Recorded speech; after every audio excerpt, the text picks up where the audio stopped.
T-minus 30 seconds.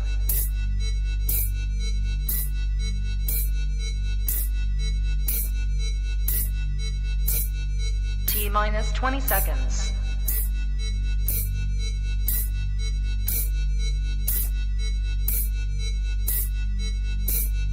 10, 9, 8, 7, 6, 5, 4, 3, 2, 1, 0.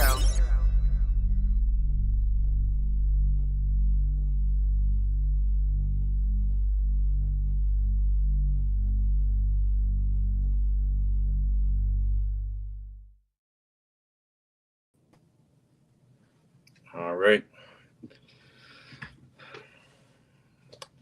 Hello, everyone. Live from Puyallup here for the Seattle show, and Dave's joining me, and we got a really great show for you tonight. First things first, I want to give a big shout out to USARK, fighting for our rights and your rights to own the reptiles and amphibians that we both, hold. Everybody holds near and dear. Please support USARK. If you're unable to donate, you can share, like, spread the word. Go to usark.org, and they a lot of times have different legislation that's being proposed that you can write letters in, or to submit to fight these infringements on our rights to own animals. USARK does a wonderful job of managing all of that. So thank you, USARK. Now, Southeast Reptile Expo is coming up February. I should know these dates. I'm doing it. It's Bob Vu's Expo. It's an amazing expo. Did it last year. Really good. Met a lot of people. Actually, at Pomona, I talked to several people that are actually coming all the way out from California, and then one person, or actually a couple, from Nevada to see this show, because there's so many big names here. You got Bob's Balls. You got Joseph Gobecka. I'll be there. There's a bunch of really good breeders there. Awesome layout. Great location. So how's it going, Dave? It's going good. I'll also be at Bob's show. I'll be helping out at Chad Halker's table all weekend, and possibly Mac Robinette's. All right, good. I'll be there. I'll be there too. Sorry. Oh, you will? All right, everybody's going to be there. MJ's going to be there. February 15th and 16th. It's in Atlanta. You don't want to miss it. Don't want to miss it. All right. Hopefully, as I go on with the podcast, I'll stop messing up my words. I'll help you out, buddy. But you ready to roll our guest in? Sure am. And it's Criag Trumbower, longtime herper, author, 2 books, More Than Snake Hunting, and then Even More Than Snake Hunting. Are you working on any other additional literature or books right now? I am. 3 years working on the Pituophis book. It's a guide to the genus and Husbandry, 500-page book, I think. It started, Bob asked me to do it as the complete Pituophis. I don't like that word. Unless you're Andy Holycross and you do a triast on Pyromelana that's 600 pages, it can't be. So it's an introduction to the genus. I cover all the species, subspecies, a lot on the controversy in taxonomy today that spills over into other stuff that drives us all nuts. And I'm wrapping that book up. I hope to turn it over to Russ Gurley and layout and Gordy Schuett in about 2-3 weeks. And then hopefully we have an early fall book. So. Okay, awesome. So that's going to be pretty soon released then. So hopefully fall this year. Yeah, early fall. That's what Bob's going to target. We're finishing up cover work, and like I said, it still has a couple edits and layout, and then my old friend Gordy Schuett, Dr. Schuett, I've known since he was a kid, has already sharpened up his yellow and red crayons to go through my work. I call him Stud Muffin, a little prick. He's too smart for his own britches, but he's going to have a lot of fun with this. He's very scientific minded. He doesn't like some of my humor and poetry and things that'll be in the book, but Bob promised me I'm going to win this battle. So it's going to be fun. Humor always wins. Gordy's a great guy, by the way. Good. Humor is good though. You want to have a splash of that. That's way of life. Spice of life. Yeah. So the one thing you've been keeping reptiles for a long time. I also know that you're a herper. You're also into locale, specimens, which is very interesting to me. And first thing I want to talk about is the very first time I met you in 2002 is at the Daytona Expo. And actually, I'll tell you the kind of the story of like finding your hognose on your table. I came down there with like $500 I had saved up pretty much for probably the majority of the year. I was 15 years old at the time. And I wanted to actually get some like red phase or, you know, just like pretty hognose. I couldn't afford albinos or hypos or PPAs at the time, and they were relatively new. And so I went to Richard Evans' table, and he had some red phase, but he had already sold out, and I was kind of disappointed. And anyway, I was walking around the show, and, you know, I seen a couple tables. One had some interesting locales, and then further, because you were at kind of the back end of the show at that for that year, and even the following years, you were on that far-facing side. And I found your table, and you had Nebraska locale hogs that you had labeled as red phase. I remember you had some Montana locales, if I'm not mistaken, they were like Yellowstone County.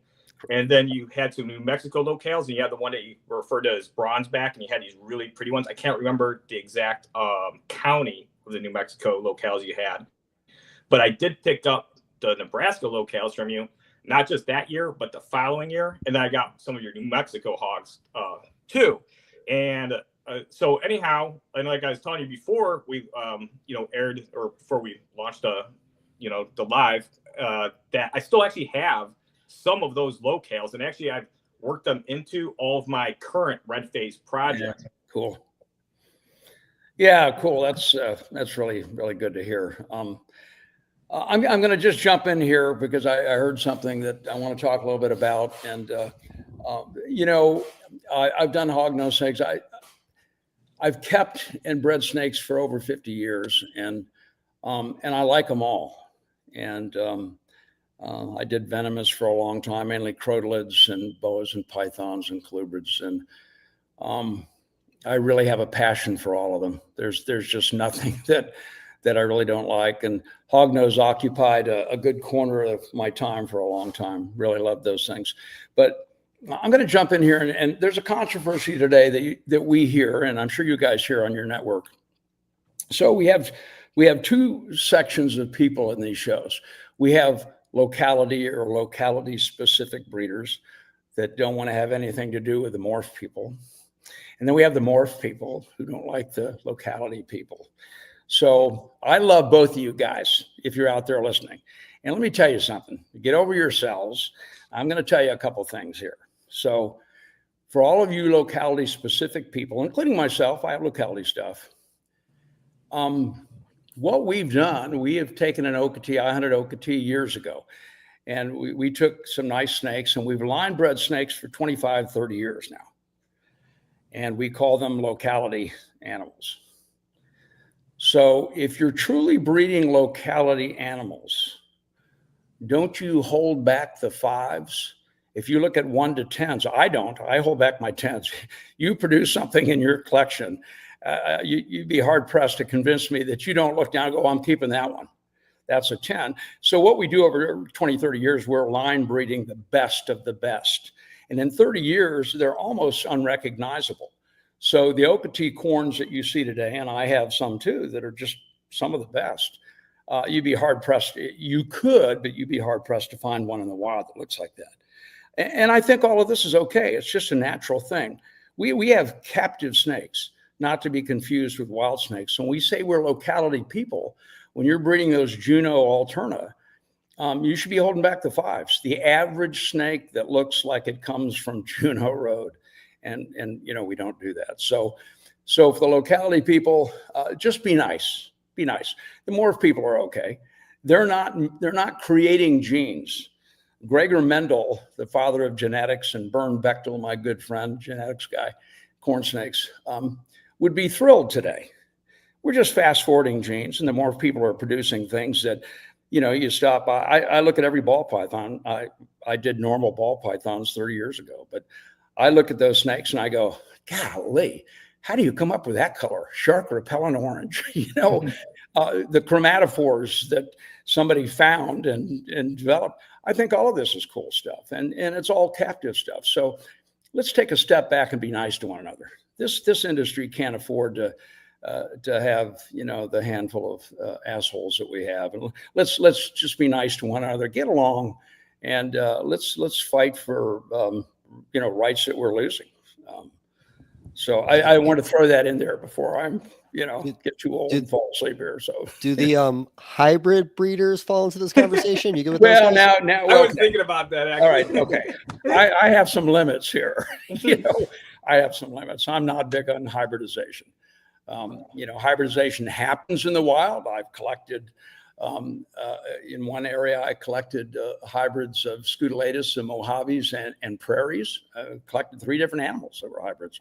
It does happen, but it's not normally a natural thing. And I'm not a big fan of that. No, I'll come out and say that. So, So you were talking about the separation of the locality community and the morph community. Albinos popped up in the pure Locality stuff, right? Yeah. Howie Sherman had actually an interesting story. He called me that night, and I know I've known Howie for a long time. Howie actually collected Locality a little after I did, but he was out there, I think, maybe one of the last years I was there. He got arrested. Howie got arrested for trespassing, and they took him to the Ridgeland jail, which is like Barney Fife and the sheriff and one deputy, and put him in the jail. And he took his cup, it's a true story, and he raked it across the jail bars, making so much racket, saying, I need my rights, and he was laughing so hard. They couldn't stand the noise. They kicked him out of the jail and just gave him a ticket to come back.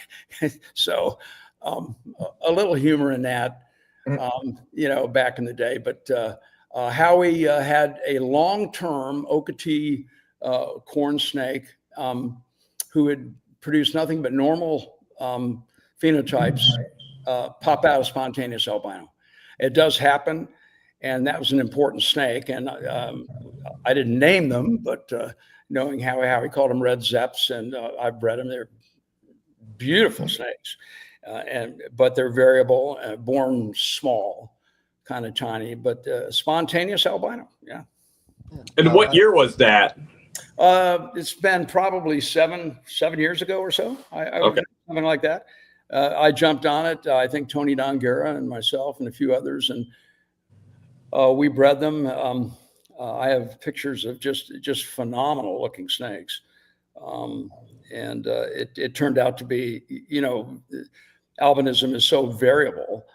But it was just a true amelanistic albino that really displayed beautiful colors. Some controversy around that because some people didn't believe that story, but I've known Howie for a long time. Howie doesn't lie, and he's a good guy. So that was a very cool story, very interesting story. I go back to Bern Bechtel when Bern first did the albino corn snakes, the first albino corn snakes, and he was a good friend. And I was shuffling snakes back to Palmer at the North Carolina State Museum, and those guys were working with trying to produce these albinos out of hets, and it was so interesting back then and so rare. We take a lot of this for granted today. I mean, golly, in the last 50 years, I mean, when an albino popped up, it always made it to a zoo. It was something to look at. Very rarely made it to the hands of a private breeder. In fact, we didn't even call ourselves breeders. We were collectors. We had snakes, and we were hoping to learn enough to know how to breed stuff. And so, been a long trip. Been a great life. I 2 parts of my life. 76. First 35 years were interesting. The stuff I remember, I'll put it that way. And the last 40 years has been a great ride. So, but the whole package, I wouldn't change it. And golly, to watch everything come to fruition the way it has, and watch you guys do the things you do and what you're breeding now, and people breeding the stumpies and all these kind of things was just unheard of, even in zoos back then. So, job well done to the industry. And speaking about Dave Barker, to me, one of his most important books is a tiny little white book called The Invisible Ark. and it's a template on how you can save any species in the world from a ghost orchid to an elephant. And it sounds simplistic, but it's a remarkably good book that plugs in economics, habitat, a plan for buying lands and things. It's an incredible book. It's a very small little book. It's white. It's just little black letters. And I think he's going to do a better, bigger version of that here, pretty soon. He's a couple years younger than I am, but he's no spring chicken either. So, but a great book. Yeah. Yeah, we had Clint with Metazotics, I believe is how he says it. And the same conversation came up about buying land to allow animals just to flourish. Junior brought it up, just certain areas in Ohio that got developed when there was, what species was it in that area? I find a lot of eastern milk snakes around me. And the one tragedy was it was actually on national park property, but they wanted to turn it into like this little like homestead kind of farm thing for people to stop by. And it was an old farmhouse, and it was like kind of like isolated in the national park. And so it's one of those last pieces of land that they weren't like able to buy until they passed away.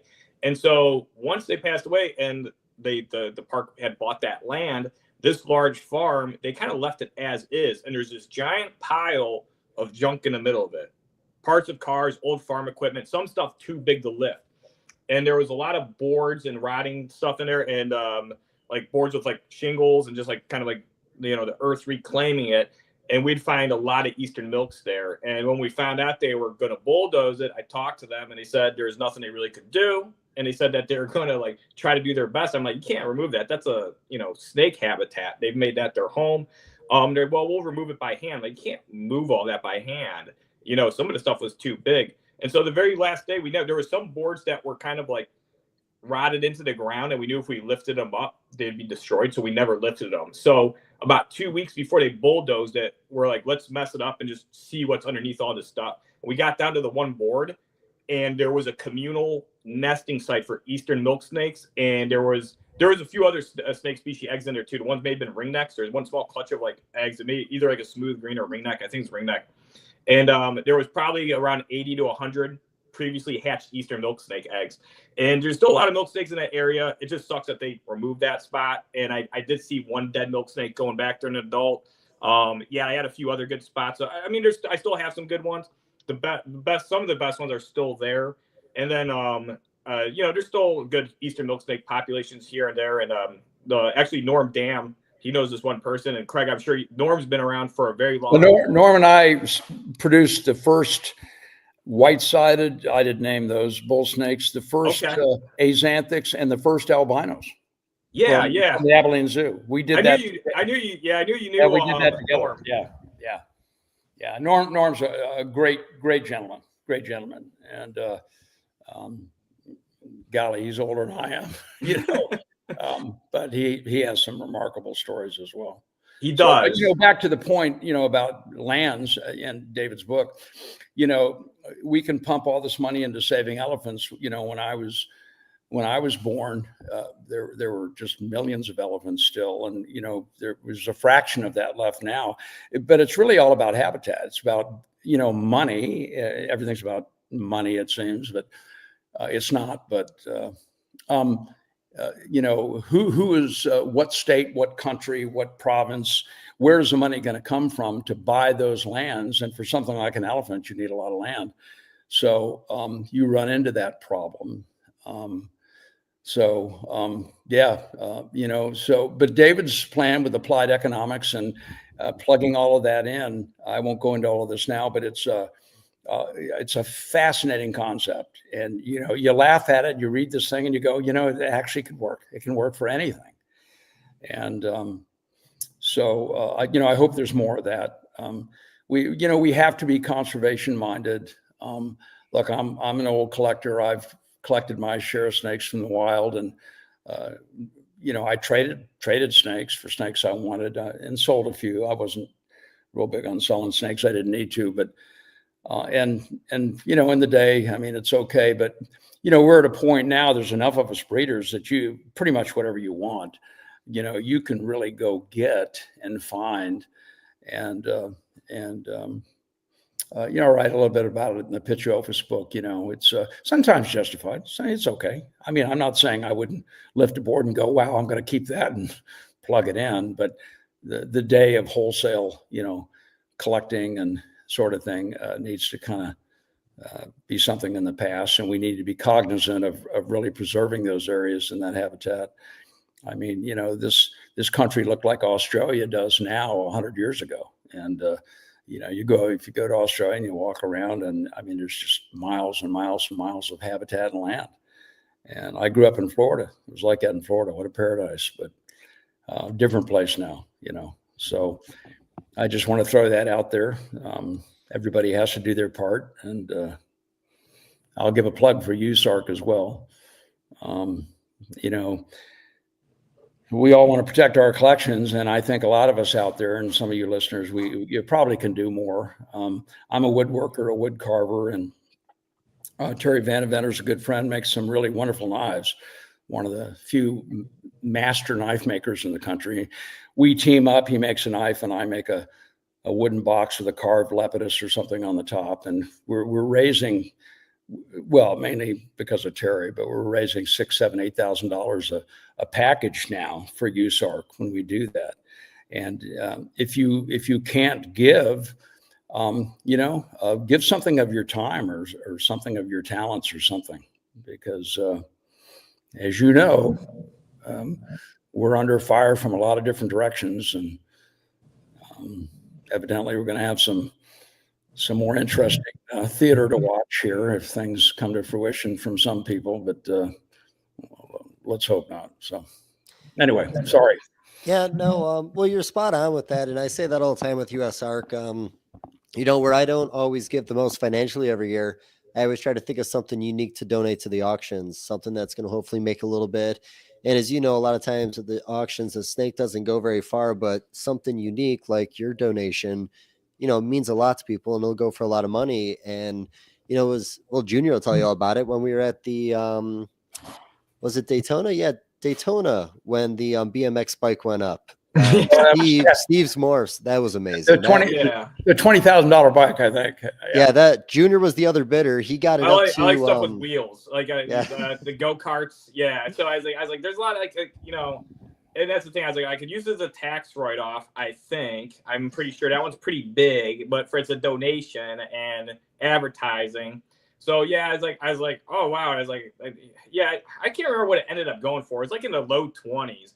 I know I got. Well, you at least you jacked it up. There were two of you, and yeah. I'll give a shout out to Todd. Todd's a very, very generous man, and has given so much. Back. He's a wonderful guy, and the epitome of not being selfish, and he does that sort of thing at most of the auctions. He's bought a lot of my woodworking at prices that are pretty high, certainly more than what I think it's worth. But he's that kind of guy, and he's willing to share his fortunate work. I mean, he's a hardworking guy.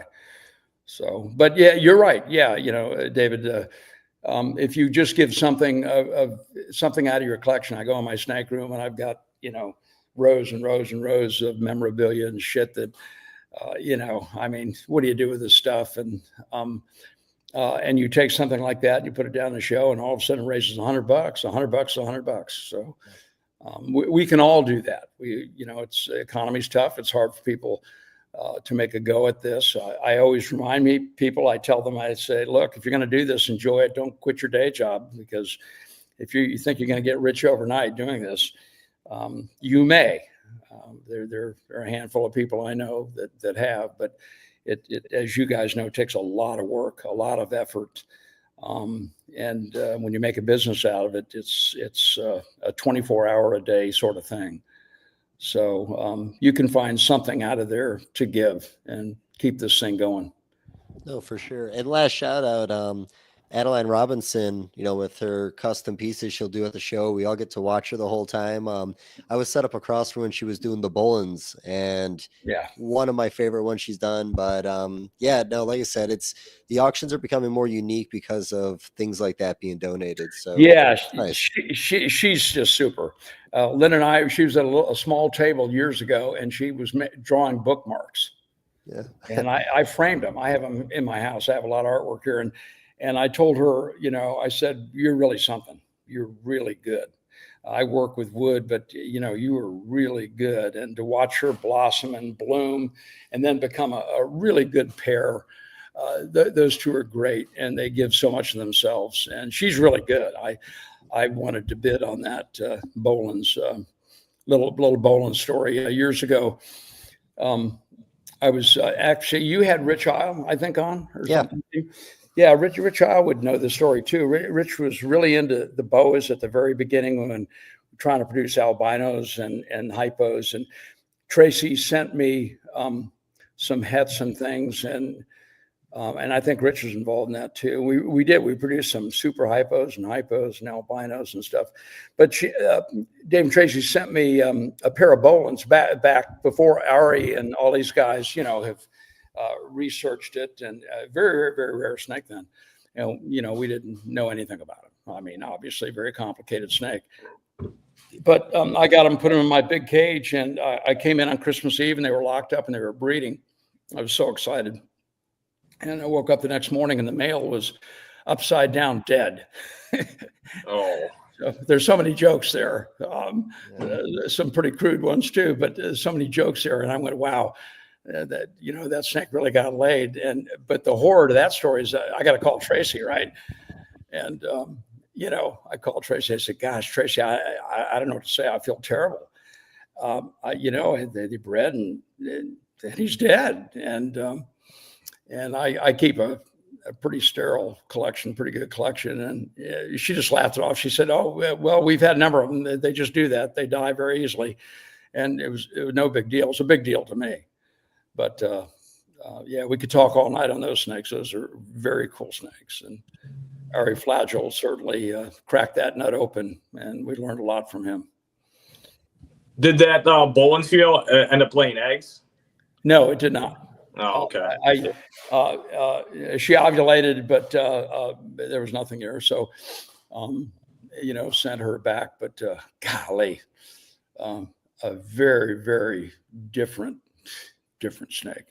They're very pretty. They're and very different. They're, to me, they're like Bushmasters. When I did venomous, Bushmasters are extremely different, very different snakes. And you wind up having your favorites over time, and that's certainly a favorite. And of course, everybody wants one, everybody wants a pair, but some people are now having success in doing it. So here again, all the things that we never thought could be produced are being produced. And, I never thought stump-tailed skinks could be produced. And holy smokes, man, I saw my first ones, I think.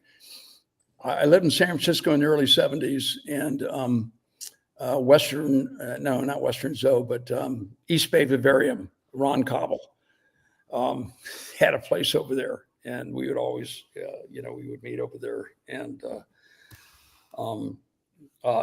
he had a couple babies. And he said, yeah, they were just born. I said, well, that's impossible. Look how big they are. Somebody gave you the wrong information. He goes, no, she came over here and dropped too.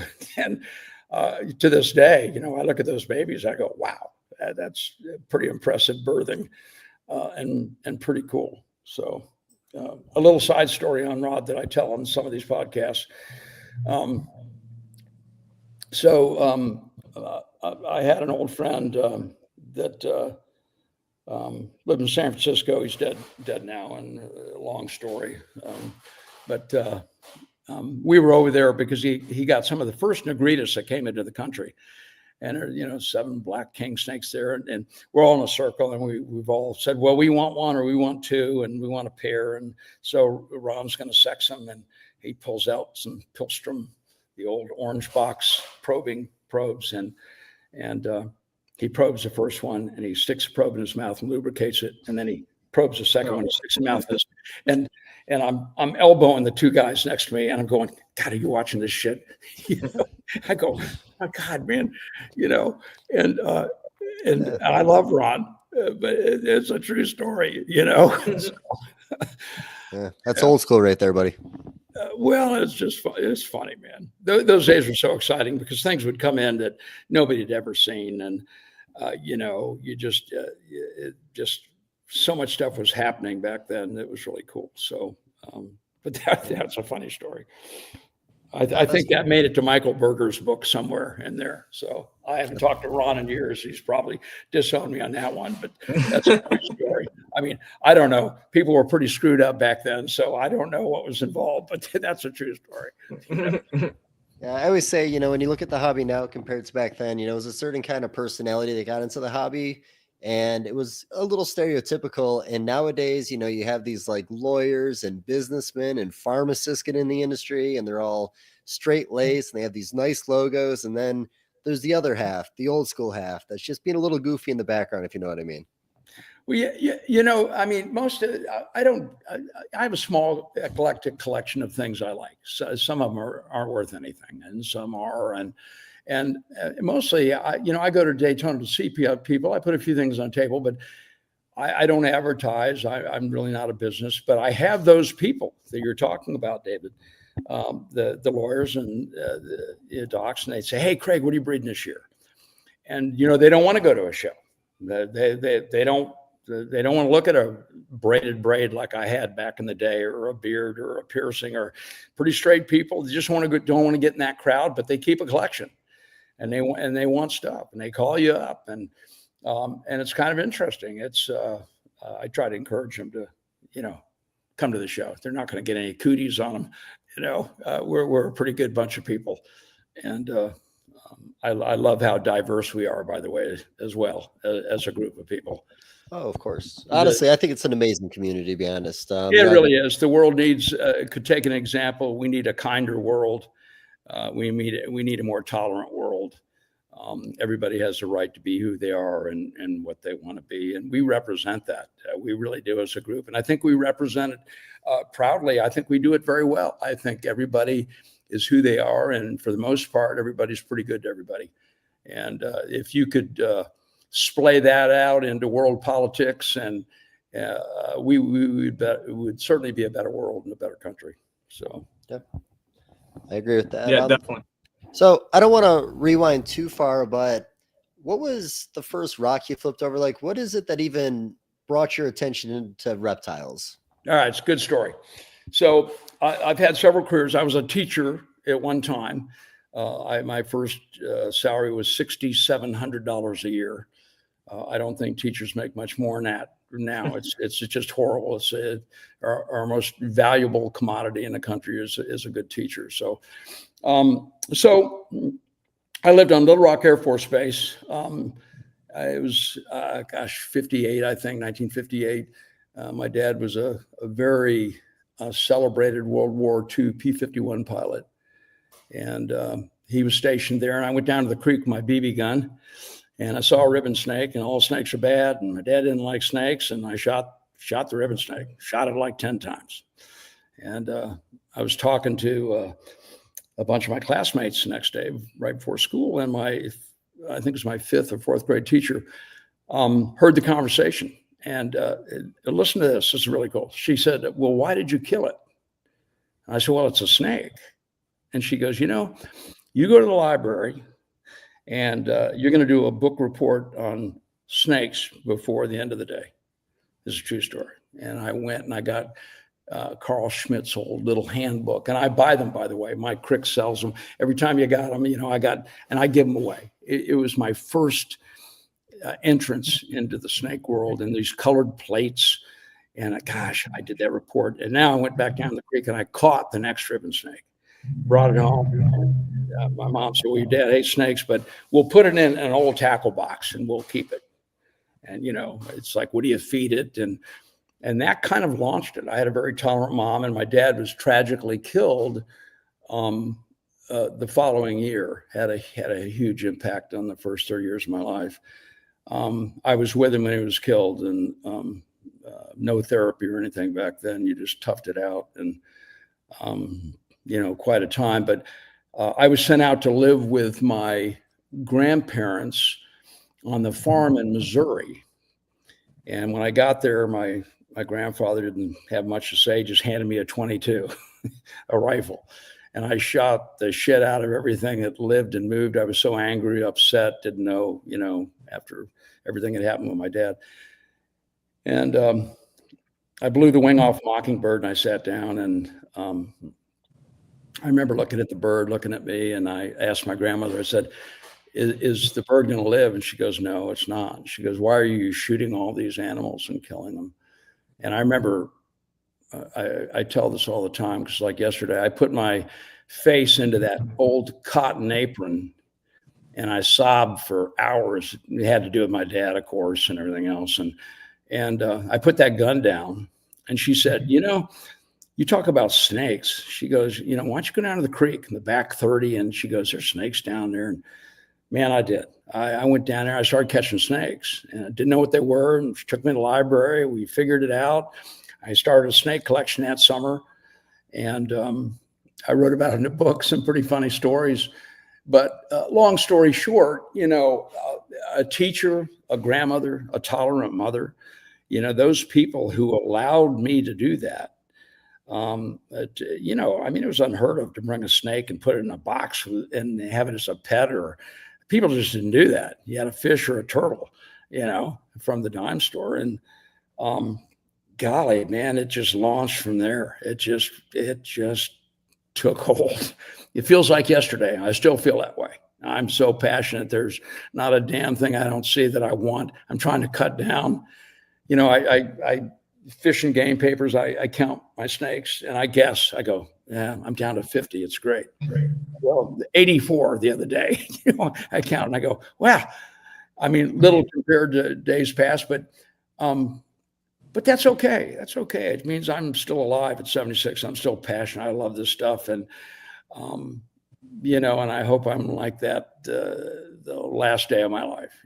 I hope you have to pry that corn snake out of my hand, like Clint Eastwood said, or somebody said about a gun or something. I'm going to say it about a snake in my hand. And we miss some of that today in this industry and stuff. And when I walk around these shows and I look at people and I say, hey, and somebody new, and I look at their name, I go, hey, Bob, how's it going? And they go, it's ball pythons. I'm not selling anything. And I want to say, I'll tell you what, I'll give you a little secret. If you'd stand up and you'd talk to people and you'd smile a little bit, and that kid that comes by that can't afford a snake, you give it to him, he'll come back and buy from you for the rest of his life, because he'll remember that.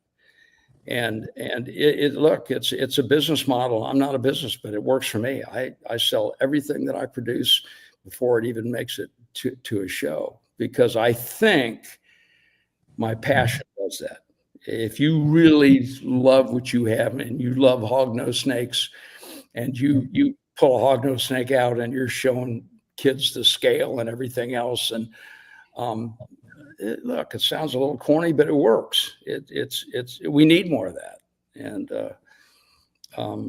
look, there's always going to be new people coming in to the hobby, and take the time. Those people become your lifelong customers. And, one quick story I'll tell you real quick. So a few years ago, Lynn and I were at the show, and we looked across the hall, Daytona, pretty big hall, and this really tall guy. I mean, like 6'10", 6'11", and when you see somebody like that, it used to be like in the mall or somewhere, you always stop and you go, golly, that guy must play basketball or something. Look how tall he is. Corny stuff. And he walks in, and we're watching him. He walks halfway across the building. And I said, oh, he's going to walk right by us, and he walks right up to my table. And I said, God, we were just watching you walk in. He goes, yeah, I know. And yeah, I did play a little basketball. He said, you probably don't remember me, Craig. But he said, I was in Orlando at a conference, and I drove over here. I saw your name, that you were going to be here, and I drove over here to tell you something. And I'm kind of, what the hell's going on here? I mean, am I in trouble or something? I don't know.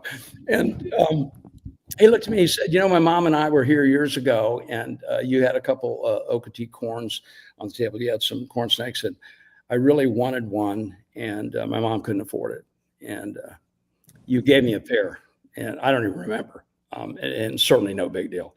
Gave him a pair, and he said that launched an interest. And I just want to let you know that I just got my PhD, and I got my first professor's job, and I want to come over and say thank you. Gave me a hug, turned around, said, I got to go, and walked out. And, you know, at the risk of sounding like an old guy that tears up all the time, I don't, but I sure teared up then. And I looked at Lynn and I go, wow. So, you know, apply that, walk around the show and tell people, hey, listen, you know, if you're sitting there and you don't want to be here and the look on your face looks like that, then you shouldn't be here. You know, let your passion, look, teach people, give a couple things away. And it will come back if you're a business, and believe me, it'll help you. So, yeah, no, I agree with all that. You know, the saddest thing for me, like the closest I have to a story like that is I used to give away fake mustaches on my table because I used to have this handlebar mustache, and a kid came out to me, and a kid came out to me at Tinley and was like, hey, you might not remember me, but I used to get the fake mustaches on your table, and I love that. I have one of those. Oh yeah, love that too. Well, I used to have just this big mustache, and so you know everything. I have so much memorabilia in my snake room. It's up there somewhere. So yeah, I remember those. That's awesome. But no, like I said, you know, the giving back in the hobby. You know, some of us, again, everything you're saying about the sales aspect is true. You know, you can't look grumpy behind the table. You know, you're selling a passion, and if you can't sell the passion, you know, you're not going to really find true customers. And ball python mentality is a little weird when it comes to sales sometimes. Like I said, the ball pythons have kind of almost been their own little sector.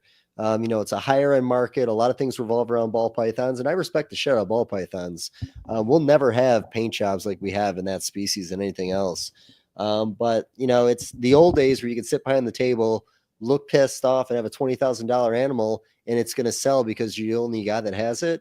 Those times are gone now. So you got to be better. Yeah. I mean, Peter Call's a friend, and I remember, you know, just the very first hatching of pieballs. He'd had a couple drinks and called Tracy, and I remember Tracy saying, I said, what'd he say? And she said, he said, it's genetic, you know, pretty trash, but the head popped out, and, you know, and so exciting. And yeah, I knew back then, $10,000, $30,000, $50,000 snakes. And of course, everybody heard that and jumped in and stuff. And look, it's okay. I remember Chad when he was a little kid, you know, and, you know, look at him now. The right idea there is to have that. He's passionate about his stuff. He does well because he's got his customer base. And look, if somebody buys something from you and they had a good experience, if somebody, look, and I've been taken advantage of before, but it doesn't really bother me. If somebody comes to my table and they go, hey, I got home, man, and a month later the male died, you know, well, I don't know how you keep your snakes, and I don't know what the circumstances are. I never question that. Yeah. I never question that. I just say, well, I'll replace that. And you know, you don't owe me anything. And listen, that person will come back 10 years in a row to your table first. And that business model works. Just be nice. I mean, look, there's limits. You know, you're not going to come up to my table as, you know, as some people knew about 20 years ago and cuss my wife out for something that's stupid. You know, you'll pay a price for that one, as Wayne Hill will tell that story. But we all have our limits, you know, to do that sort of thing. But yeah, just be nice. Be nice and treat people nice. And look, the ball python thing is interesting. I remember when ball pythons came in, and I've seen a legitimate, Tommy Crutchfield and I talked about a legitimate 6-footer. You've seen a lot of 5-footers. We called them royal pythons, and they would come in. There was a guy named Noah who in Africa, and some of you guys will remember Noah, and Noah was a ball python guy. I'd go down to Louis, and there'd be a box with 200 ball pythons. And I remember looking through the whole box, and I'd say, oh, I want that one. I'll call it muted. It was a hypo type, but I said, well, I'll call it muted. And I was going into a show and I had that stacked up, that snake, in some boxes. And golly, what's his name? Wrote the ball python book. Kevin Curley has one. Yeah, Kevin Curley. He was a kid, he's barefoot, and he's looking, at the rack. And he says, "Mr. Trumbower, can I see that snake? Can I see that snake?" And I said, "Well, can I unload first?" And I went, "Okay." And I paid $30 for it, $35 for it. And he was annoying. And I've told the story before. He's heard it. He's a great guy. And so I unstacked it, and he says, "Wow, what is that?" I said, it's a muted ball python. And I looked at Linda, and he said, "How much?" And I feel embarrassed to say this. I looked at her. I was kind of pissed off, and I went $350. I just added a zero. It was a ridiculous amount of money for ball python. He goes, "I'll take it." Well, then I kind of felt bad, but Kevin was up and coming, and he was doing okay. So he bought the snake. And the point of the story, he got the last laugh about 4 or 5 years later. It wasn't grown up. He says, "Craig, come over to my table a minute." And I walk over to his table, and I'm looking at 4 hypomelanistic ball pythons. And the price on there is, he just added another zero. They were $3,500, and he sold them all. So that's funny. Kevin got the last laugh. We didn't know. We didn't know at the time, man.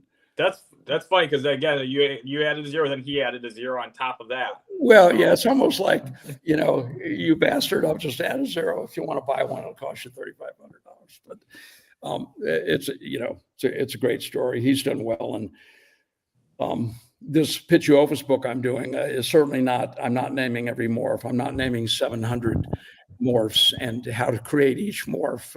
It's not that. There's some genetics on it, and we'll have some pictures of some of the better morphs. But I think ball pythons are up to something like 1,400 morphs or something, combinations. Ooh, I think it's 14,000. I think at one point X amount of years ago we were up to 6,500 on World of Ball Pythons. Yeah, something like that. I don't keep up with it. In fact, I don't really at the point with corn. I have some very interesting corn snakes. Lee Abbott gave me I've known Lee since he was a kid, gave me a pair of snakes and trying to produce something. And he said, "It'll come out of here." And I said, "Well, what's the combinant?" And there's 64 combinant genes in these two. One's just a striped corn, and one looks like a motley, nothing special. And I said, "Okay." And I raised them and I bred them. And I have some of the most interesting corn snakes I've ever seen in my life. And I refuse, I can't tell people.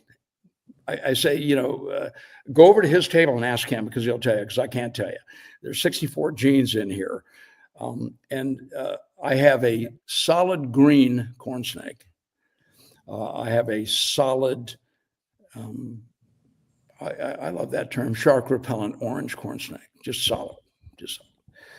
He has a blue one. All out of these genes, they're just a solid color. And a lot of people say, "Who cares?" And I find it fascinating. I just think it's crazy, how these common genes produce something like this. So just a little sidelight on the corn snake thing. Yeah, no, I have a lot of corn snake stories. Oh, just cool. Junior's father, the only reason I have corn snakes is because his collection, I'd always go over to their house, and I always liked corn snakes, but his stuff was just beyond impressive. So when Senior got out of the hobby, I took on a lot of those animals. My biggest regret is it was too many for me in that moment, and I got rid of X amount, and I still have a lot today. I wish I was in a better position then, that I could have kept them all. Sure. Well, I've gone full circle. I mean, I had corn snakes years ago, and still love them. What's not to love about them, and from a business standpoint, people get greedy, but look, if you have a pair of really nice corn snakes and they double clutch and they wind up giving you 24 eggs and $100 snake, that's an interesting thing. And they're pretty straightforward, and golly, the variance, from locality to the morph thing is still very interesting to me. I can't keep up with the genetics though, so I don't even write it down. I just send them back to the breeder. They go, "Well, you're selling them, you should know." And I go, "Well, I don't." Go ask Lee. He'll explain it to you. I'll give you a good price on them. If you like what you're looking at, you can buy these. I mean, I know some of the stuff, but some of it's way out there. Yeah, I feel the joke with corn snakes is they're het for everything at this point. Random stuff pops up in people's collections all the time that wasn't supposed to be in there. Same thing in ball pythons now today. That's very common for recessive projects to pop up in people's breeding that didn't even realize they had hets. Sure. Well, I think it's exciting. I told you, I like it all. Look, to watch, we all do it. That time when you get noses popping through eggs, man, you want to poke them and see what you got, but you don't. Well, some of us do, but, and you see that head pop out and you go, oh man, this is really cool. And there's nothing wrong with that. So like I said, these are captive snakes, and we don't create the genes. We just fast forward them, and there's absolutely nothing wrong with that at all. We do it in medicine all the time to try to, find cures to things and everything else. And we're just a hobby that does that. So the naysayers, just take a deep breath. It's okay. Craig, I wanted to ask you about your time with breeding Plains hognose snakes. And I also wanted to know where you acquired your, different locales. Did you field collect any of them? Did you get any from people like Richard Evans? I got some from Richard Evans. Damon Salceas, who I've known since he was a child, sent me the New Mexican stuff. The guy in Nebraska, there was somebody in Nebraska that the old days of late night phone calls, never really met him, but we talked for hours, somehow got my number, and we wound up doing a trade, if I remember, and I got those shipped in. But I can't speak too much to those. A couple of interesting stories. I was up years ago. We were on Kankakee Prairie and looking for bull snakes and things. And during that trip, we went to, you'll know, it's Illinois or Indiana. There's this one county where Westerns meet Easterns. Oh, okay. Is probably near is by the Mississippi River. Is a couple hours west of Kankakee. Yeah. Okay. All right. I'm trying to remember a lot of stories, but we actually went in this big kind of a flat prairie where supposedly, you could find either. I did catch an Eastern that, by the way, it was solid bronze. Pretty. It was pretty cool. I kept it for a long time. Didn't find a Western there or something.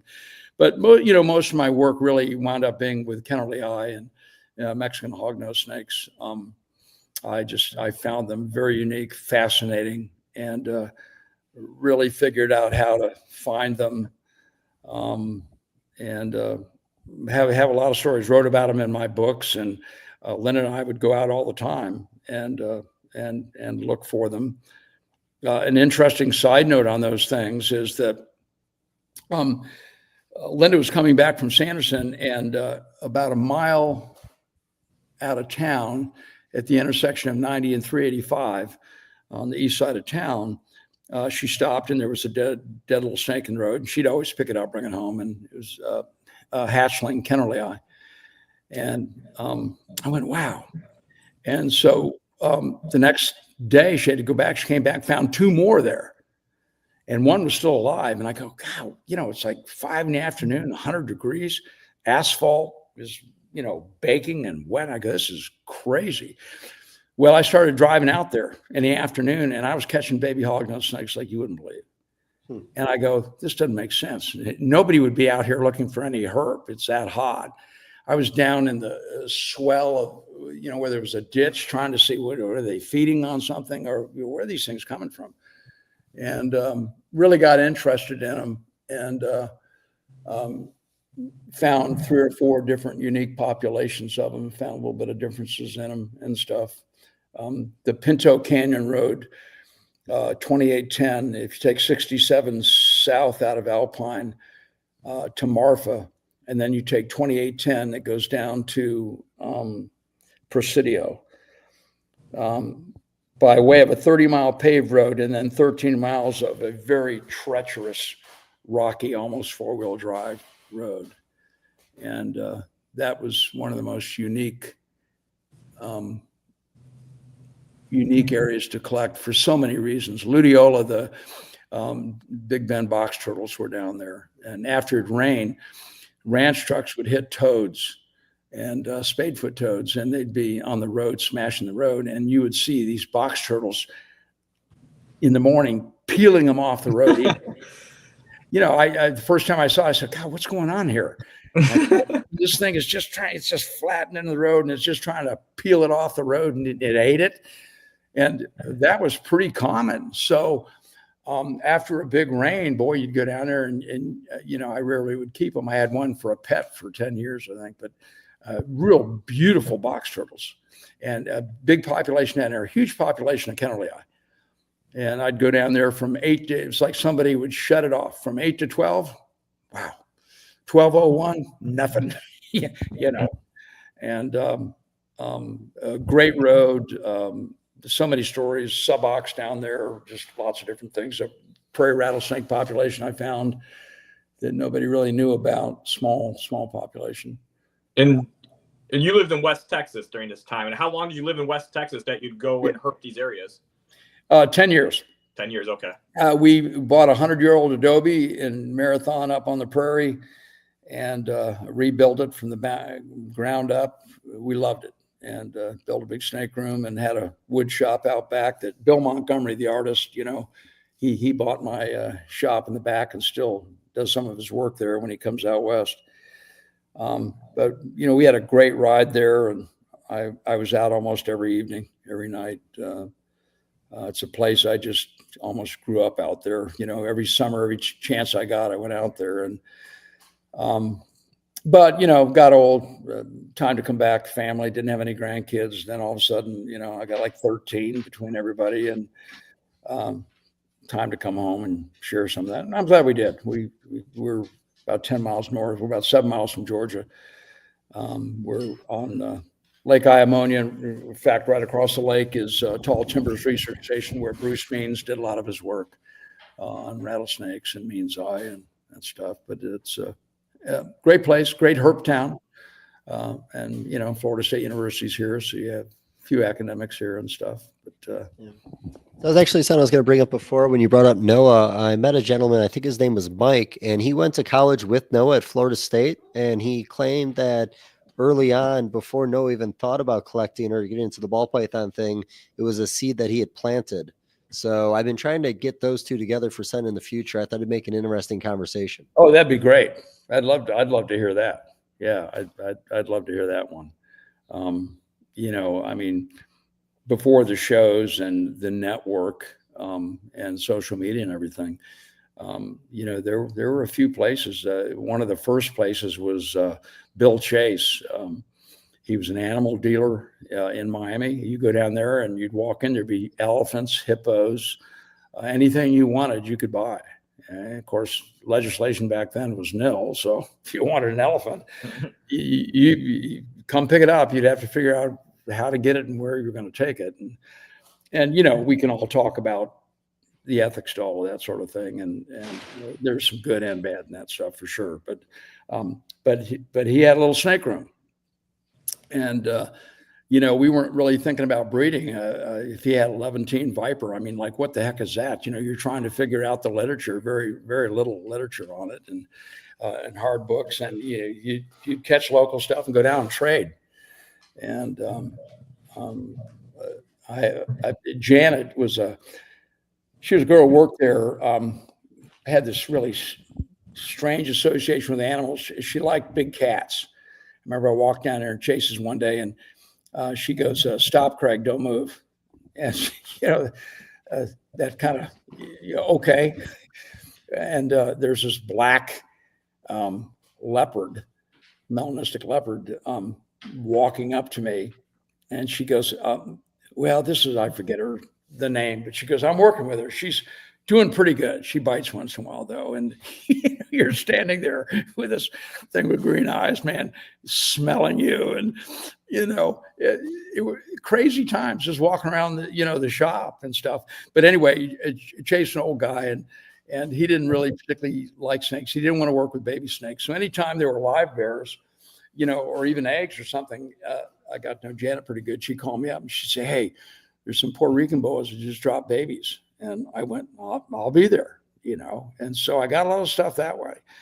But it was hard to get things, it was, there were a few shops and, after Chase and some of the original places, Bill Host was a friend of mine. I kind of grew up down there as a kid after my dad was killed. My mom would drop me off and go to Homestead to the Air Force Base, and he kind of took me under his wing. And, I think he was hitting on my wife. He was kind of oh, geez. somewhat of a womanizer. Good-looking guy. My mom was pretty good looking. She was 38, and my dad was killed. And I'd watch the interaction, and I remember we were in the gift shop once, and I wanted to buy Mom a present, and there were these cloisonné silver. He had a gift shop in front of the Serpentarium, earrings, and I was looking at them, and he said, "Do you want to buy those?" And I said, "Well, I don't have the money, Mr. Austin." He said, "Well, I'm going to give them to you. You give them to your mom, and you tell them that Bill and you gave them to her." It's a true story. She has those earrings forever. And he was a wonderful man.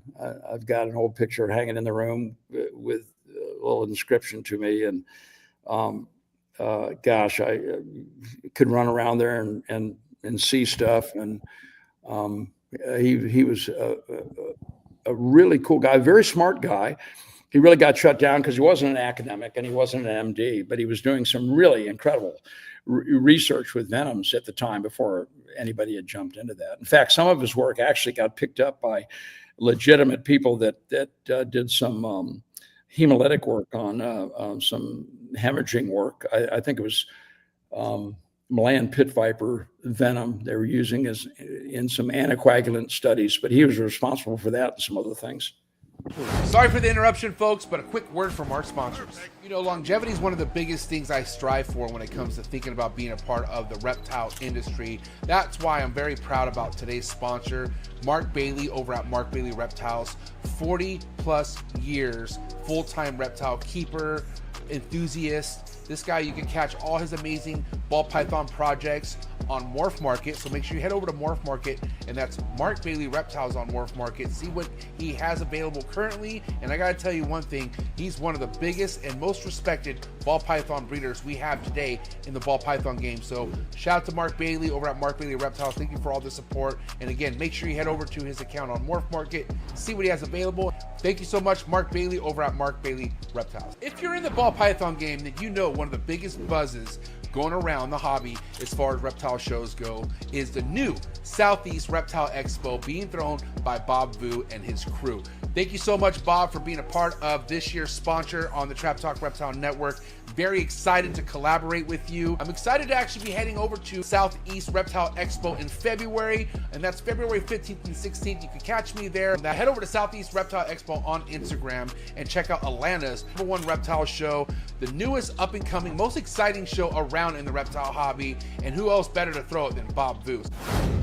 Sorry for the interruption, folks, but a quick word from our sponsors. One of the biggest growths we have in the reptile industry today are the rare species of reptiles that aren't worked with. That's right. That's why I went ahead and partnered up again with Brian Susan over at Sundown Reptiles. Brian works with species such as kahua geckos, gargoyle geckos, all species of tree monitors.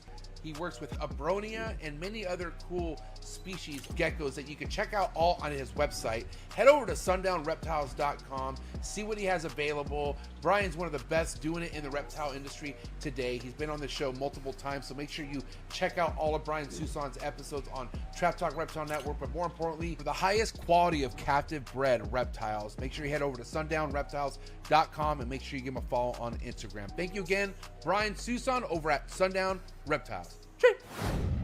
Diversity when it comes to a reptile diet, I feel like, is so important. So this is why I'm proud to announce today's sponsor, Blake Exotic Feeders over in Florida. If you want the #1 quail sent to your doorstep and more importantly fed to your reptile, no better company than to go to than Blake Exotic Feeders. Blake can get anywhere from day 1 quail all the way up to extra large quail sent to your doorstep. #1 quality in quail, hands down. And I gotta tell you, my reptiles love it just as much. It'll give me a peace of mind to know that these quail are grown on his property, and it's not bought third party. Head over to his website, Blake Exotic Animal Ranch, to place your order, or you could just hit him up directly on Instagram. His name's Blake, real nice guy. Follow his Instagram, Blake Exotic Feeders. Let him know that the trap sent you, and he'll take extra good care of you. Thank you so much, Blake, for supporting the trap, and also thank you so much for sending me top quality homegrown quail for my animals. All right, commercial break. That was something. That's new. I got to use that. It's actually a good timing. I had to go to the bathroom, so Good. Yeah, I forgot to use the bathroom. That was kind of interesting. The little chondro pitch there and the quail. Yeah. I bred chondros actually when Trooper Walsh was breeding them. There was only a few of us that bred them back then, and kind of by happenstance figuring it out. And of course, had all these great little babies, and very few of them would feed. And I remember Louis called me up and he said, go find a bird nest, put it in your freezer, keep it there. And got a bird nest, and I'd take a wet, thawed out pink and rub in the bottom of the nest. And every one of those chondros, or 17 of them that didn't eat, every one of them ate. Had true story. wow, that's crazy. It had that same bird. I think it was the lucky bird nest. I don't know. It had some down in the bottom of it and everything. And of course, we just didn't know back then. Everything was just so new. Now we have commercial quail eggs, and just about every feeder thing that you can think of, somebody's doing, which is really cool. The hognose thing, the Plains hognose thing back then, this is interesting. I'd always have a handful of hognose snakes that wouldn't feed, and we would have oak toad blooms. Oak toads are small, as you know, and the young ones were just hopping all over the place, and we scooped them up. And we knew about the parasite thing and everything else, but we didn't think too much of it, and fed all these things, maybe oak toads, and they all fed on them. And then I started noticing these little bumps under the skin, and so I expressed a few of those, and they weren't tapeworms, but they were flatworms. And so to this day, if I look at somebody who has garter snakes or hognose snakes, and I see these little bumps, they look like a little pustule without the pus. They're just a bump. It's a stretch between the scales and a little bump, and you can find one or two of them on them. And people think, well, maybe they were damp or water or something. Actually, a lot of those are flatworms, and they come from feeding. People that have garter snakes would go to bait places and buy 200 minnows, and a lot of those are parasitized, and then just some of the natural toad populations and stuff. Of course, we learned real fast from that. And remember, all of this stuff was brand new. There, hide boxes, cages, you made it yourself. There was nobody selling any of that stuff. And some real unique looking snake rooms, back then. I tell the story when I was a kid, my mom would drive me around, and the television sets back then, when the picture tube would go, it was a big tube. You pull the tube out, and there was this box, and it has a glass front, and it made a perfect cage. You take a little pegboard and make a back to it, and it had legs on it like a little cabinet. And I always tell people, I think Zenith made the best ones, but I had a room as a kid stacked with those cages. And people forget, there were no hide boxes, there were no probes, there were no clamp sticks. There was none of that stuff. And so it's pretty cool today. You can get just about whatever you want. Yeah, those old the old TVs with the bioactive movement being so strong in the hobby. Whenever I look at those old TVs, I think about doing something bioactive inside it. Yeah. There's a lot to say about some of the earlier stuff and some of the things we did. And I still look, if it quote ain't broke, don't fix it. I still do some things in a very primitive way. Evolved tremendously in other ways, but sometimes in the industry we make things a little too complicated. I've watched how we incubate eggs. I started with wet newspaper, and I'd make this gummy mulch out of it, and it was moist, and it would hold it, and I'd hatch eggs in that stuff. And I went from, actually Carl Caulfield did that too. And then I progressed to sphagnum moss, and I did that for years. And then I went to vermiculite, and then the mix, and now the little this and that, and then the egg crates. And I'll have to tell you, if I look back, the percentages are about the same all the way back. I mean, if you've had too much water, you had a problem. If they were too dry, you had a problem. A lot of it's about moisture and stuff. But sometimes we make it a little too complicated, which is okay. But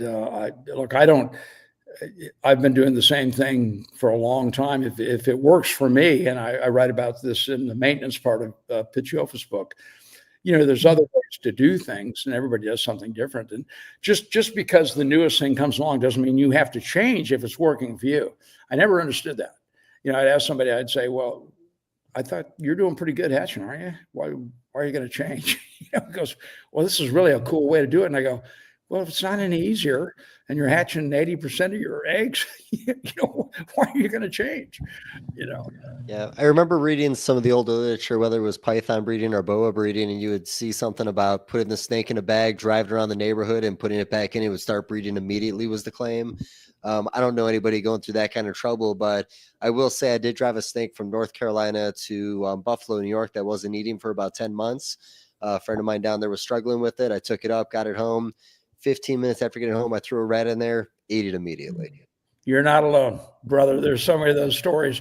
People that have moved from one state to another, moved collections, fussy feeders. Sometimes a change of environment. I mean, even within your own snake room, you pull it out, set it up differently somewhere else, change the dynamics a little bit. Just because we have an ink about what temperature gradients are and everything else doesn't mean that's actually correct. It's just what we've had experience with, and don't be afraid to change it up. I mean, this thing about hibernating colubrids, the 55 degrees came from Hugh Quinn at the Houston Zoo, and Hugh would hibernate things. He started with hibernating crotalids, and we were trying to figure out how to get this stuff to breathe. And he had a room and some ACs, and he'd get stuff down to 55, and then that became the numbers, 55. Tried to get them down to 55 for a couple of months, 3 months. Well, I've had stuff that, pretty fussy breeders. And if I'm going to err, I'll err on the side of cold. I'll never err on the side of heat. Heat kills stuff. And my back porch right now, I have some Lineaticola skipsoni, some Guatemalan gopher snakes. And shoot, it gets down to 38. Comes up to 45. I move them into the snake room if it's going to freeze. And look, I've had success. Agama's the same thing, don't be afraid. If they have an empty gut and they're healthy and you put them down and make sure that they have water and stuff, but don't be afraid. That cold side is sometimes will break the ice and you'll get some breeding that you didn't get before. On the other side of the coin, heat scares me. I'd rather have a snake room a couple degrees cooler than a couple of degrees warmer. So the same thing with shipping. I've made mistakes in the past where I've gone a little too warm, not in the shipping aspect, but in the breeding part of my years. Cooked my sperm, had awful seasons with a species I had a brewmate. Like I said, we all learn the hard way sometimes. Yeah, and that's a big thing, paying attention to your collection. I have cages I built 40 years ago that look brand new, and I'm a woodworker. They're nice. They're wood from Icad bottoms and all this kind of stuff. But I look at most of my stuff. I see it every day, and I learn from their behavior what they want, what they don't want. And I have some drawers too. But you see some people. I like the word facility. People call me and say, "Hey, can we stop by and see your facility?" I go, "You'd be miserably disappointed at this point in my life. I have a bedroom and a closet, and it's cool in there. It's neat, But what you think you're going to see, you'll probably be very disappointed. It's an eclectic mix of things, in cages. But I like to see stuff, and when you have, gosh, these days 1,000 racks and everything slide, and they're opened once a week and cleaned and fed, and I get that for the reasons of having some things. I want to watch behavior, and I've noticed behavior in things like can teals. When I used to breed them, Bilineatus taylori. We all know that copperheads and cantails and things coddle. They have a little yellow tip on their tail, and they coddle, and it attracts prey. But nobody saw adults doing it until, because I had them in glass front cages and had them for a long time. And gosh, after a couple of years, I walked in and 3 of them are coddling. It wasn't to say they were coddling, and and wrote that up, a little point, but nobody really thought adults did that. They thought it was just juvenile behavior. You learn a lot from watching snakes, and if you pay attention, they'll tell you what they want. Yeah, I agree with that one, because I've noticed that a lot of the hognose snakes. You gotta just pay attention to the animal. They'll tell you if there's something wrong. Your breeding success, isn't good. You gotta figure it out, but they're communicating you that something isn't working. And so the hognose, I've seen different things too. It's like sometimes they eat their own eggs. They'll regurgitate their eggshells afterwards. And there's actually one study in Minnesota where they were finding collapsed turtle eggs outside of burrows that were frequented by hognose snakes. And they, assumed, and I'm surprised because they said that they didn't have like enough like evidence. They made it sound like, but they were like pretty positive, that's what is occurring here.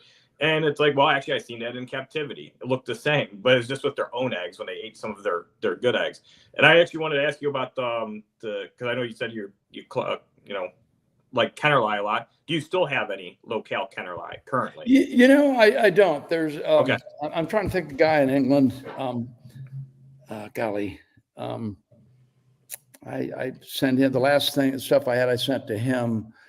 And not because I don't like them. I mean, I would. I'd keep a pair or two. Like I said, I'm really all over the place. I'm an eclectic mix, and I like it all. So something just has to catch my eye, and if it has a story and it's from somebody that I like what they're doing or something, that's the kind of stuff that I keep. I've got some really rare stuff, and I've got some extremely common stuff. But here again, that word passion, and I want to be able to see that stuff. I enjoy watching my green corn snake crawl out of its box, and I think look, when we have too much stuff and it becomes just mundane and maintenance, and you're looking at that really cool snake once a week, sometimes you have to sit down and rethink what you're doing. Look, I get people that are trying to make a living out of doing this, and you can do it, but it's not just all numbers. It's really paying attention to what you have, which goes to talking a little bit about taking good care of what we have. We have a responsibility to do that. Whether I talk about that in the new book too. Whether you have a horse, a dog, we can all debate stuff in captivity. Yeah, but and I get into some of that. But people keep horses. Nobody complains about that. But you could ask the horse if he really wants a 200-pound man sitting on his back. We have a Labrador, and people keep them in an apartment and don't run them. We could talk about that. People don't talk about that, but you put a snake in a box, and now, we have a problem. I have no problems having a snake in a box, but I have a hide box. I keep it clean. I think it's big enough they can move around. They have fresh water, and I feed them. And I don't have a problem in the world about that. And I sometimes enjoy the banter of talking about people, about animals. They're a huge part of all of our lives, most of our lives. And we just get the brunt of a lot of stuff, and because of a few, Yeah. And but the world still, well, look at the Florida incident. When they came in, they confiscated the guy's pythons and his bow, and we all know the story, and used a horrendous nail gun. And yeah, I get it. You pith the brain and this stuff, but what a horrible sight. So if you confiscated that old woman who had 30 cats in her house and it smelled like urine, and the health department, rounds up, you hear these stories, and then they take them to the vet and euthanize them. If you took a nail gun out and put a nail through all those cats' heads, the world would come apart. Oh yeah. You do it to a snake, and you tell the story from the Fish and Game standpoint, it's okay. So look, none of that's ever going to go away because the subject is snakes. Even biblically speaking, the snake gets a bad break. The devil's represented by it. Stomp out the serpent with thy tail. Although Glenn Brooks did quote something to me that was positive about snakes. Of course, I forgot it, but yeah, it's just it's the subject, and so. And here again, USARK and what we do, we really are up against a wall and always will be, and have to fight for those things. And the only way to really turn that around is, I think, is really education and doing it in the right way. You go to a classroom, and everybody should do that. And you guys have, I know you have probably gone to a school and done a little show or something. I've done a lot of those, and oh my gosh, you get the kids involved, and all of a sudden the parents kind of have some questions, and that's how you get enough people to tolerate what we're doing, that we don't get shut down. I mean, the subject matter, friends, it's the subject matter, and it, to this day, most people don't like snakes. And well, you said the biblical side of things. I've talked about that a lot too. And, like I had a fear of spiders forever. And eventually I think my fear of spiders was more just me being comical and being overly panicked over something I shouldn't be afraid of. But, like what you're saying, I just moved into a new space, and my landlord came over, his wife came over, and they brought their 2 kids because they wanted to see what was going on. In a positive way. They knew what I was doing in there. Yeah. And the kids loved it. They loved the blue-tongued skinks. They loved the different colors of the baby ball pythons. Bingo. The parents the whole time, 3 or 4 steps back. But, exposing, kids to it at a young age, getting that interest there. Your exposure as a kid, me and Junior got exposed at a really young age. That really sticks with you. But, a lot of the stereotypes that get put in younger generations' heads, again, sometimes religious based. And also, if you live in the South, you kind of have to have your kids a little afraid of snakes. You don't want them to grab the wrong one in the yard. Oh, sure. Well, that comes to education. And it's my biggest passion, of course, was crotalids and things. And when I moved back here, I decided, even though I think I'm still fairly sharp, 50 years, bit 5 times. That's an embarrassing, you could say one a decade, but every time you're bit, it's your fault. It's always your fault.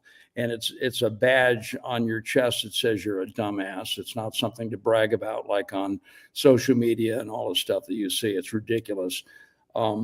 So coming back here, and I've had some medical problems, and I probably wouldn't survive, another bad bite, and grandkids, all those right reasons. And it was the right decision to make. Very hard.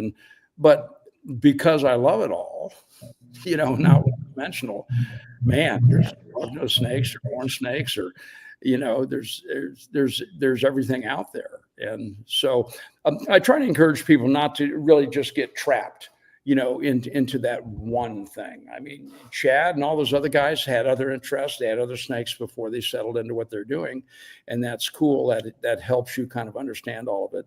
But, today, I mean, some people get into ball pythons, and it's not a rap on them, because I told you, I love ball pythons and what people are doing. But, they couldn't tell you anything about a garter snake or a corn snake or where it's found.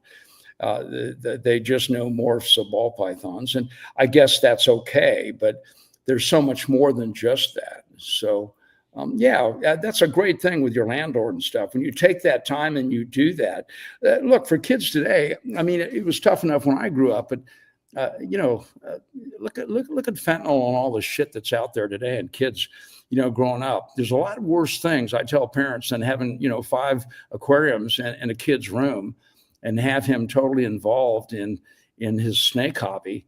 There's a lot of worse things out there, trust me. And when you get a chance to do that, you can do it. You did it, and you do it once or twice a year. And if we do it times 1,000 people, we've helped ourselves. Yeah, hobbies are really important. That's the thing, because if you don't have any interests and you get into bad stuff, that you got a big thing to come out of. You're digging yourself in a hole. But like you're saying about the education, the education that you see put forth on like social media, YouTube, Instagram, TikTok, that's been a really big, avenue for people to get interested, because people will post these educational videos, and a lot of times they're, simple, which is good, because for introduction, you don't want anything like, it doesn't have to be too elaborate.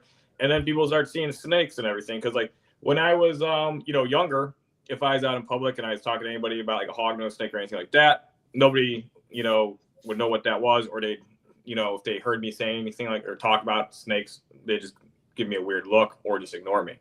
But now every now and then, like somebody that I talk to, like they'll know what a hognose snake is. Like I'll pick up a shipment from FedEx and they're like, what's in there? I'm like, oh, I'm getting a hognose snake, or I'm shipping out hognose snakes. They're like, oh yeah, I've seen those before. I've been on TikTok, and it's like, yeah, because somebody's, sometimes it's just like a cute snake video, and then that gets people interested. And I've seen it with like spiders too, like jumping spiders. Like Dave, I don't really like spiders that much either. I'm still not over my fear of them, but I'm okay with smaller ones. Anything that looks like a tarantula, though, or it's hairy, I don't really like those. Unless it's a jumping spider, those are fine. We all have our fears. Yeah. Everybody has them, and you can find them. And you just have to understand that with snakes, people have that same fear that you have, of something. And, be cognizant of that. So, anyway, well, you guys make some good points, and I like that. Look, a lot of us older guys, we've kind of missed that tech period and everything, and TikTok, and all my grandkids, tell me about all this kind of stuff. And I went to IHS this year, in Knoxville, and I looked around, and everybody's giving their talks, and everybody's old. Everybody was old. It was like a convention for 70-year-olds, and nobody had that younger group. And I said, the reason IHS is dying and the attendance is because you need a whole new generation of people in here, with their social media types and the things they're doing, and refresh this and rebuild, that society and stuff. And it's never going to be done with guys like me.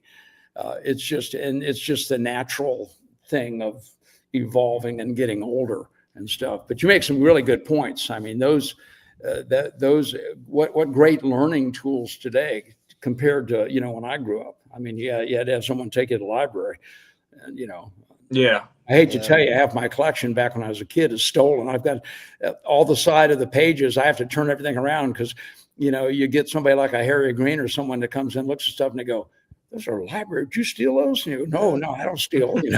Yeah, I go, half the books are stolen. They're just turned around, man. I was 50 years ago. I mean, you wanted to learn from something. So, it's funny you say that. We did. I talked to Vin Russo not long ago on a podcast, and we brought up books, and he had talked about some books he had stolen from the library as a little kid, some old World Python books and stuff like that. Sure. So yeah, very common. Even when you buy reptile books at some of the shows nowadays, some of the older ones, if you open it up, you're probably going to find a librry slip in the back or some stamps from a date. I had one like that. I didn't know that was a thing, to steal snake books. I would have done it if I knew that was a thing. I just always returned them if I got them from the library. I didn't know that that was a thing that the herpers. Yeah, the library card in the back of mine, Yeah. some stuff. So yeah, pretty funny stuff. Did you guys ever did you know Dick Ross? Python, one of the original guys, the Python breeding manual. He was a physician, lived in California, got into freshwater stingrays in the last part of his life. Okay. a brilliant guy. He just died last year. Oh, okay. But Dick Ross, the Python breeding manual, the first one, and very original guy. He was a good friend, and oh my gosh, he's the funniest guy. So here's this wealthy, educated physician, and when he would talk, he'd go, "God, where'd you get that one?" He goes, "Oh, I stole that, man. I started stealing snakes out of pet stores when I was a kid." And then the next thing you do, you see a picture of Dick, and he's got some things strapped to his leg coming across from somewhere or something. And he was really a good guy. He did so many positive things, but I thought it was good in his older years that he just kind of let his guard down and told some truth, so we all have a few sides to that. So, well, I always enjoy a good Dick strapped to a leg story. yeah.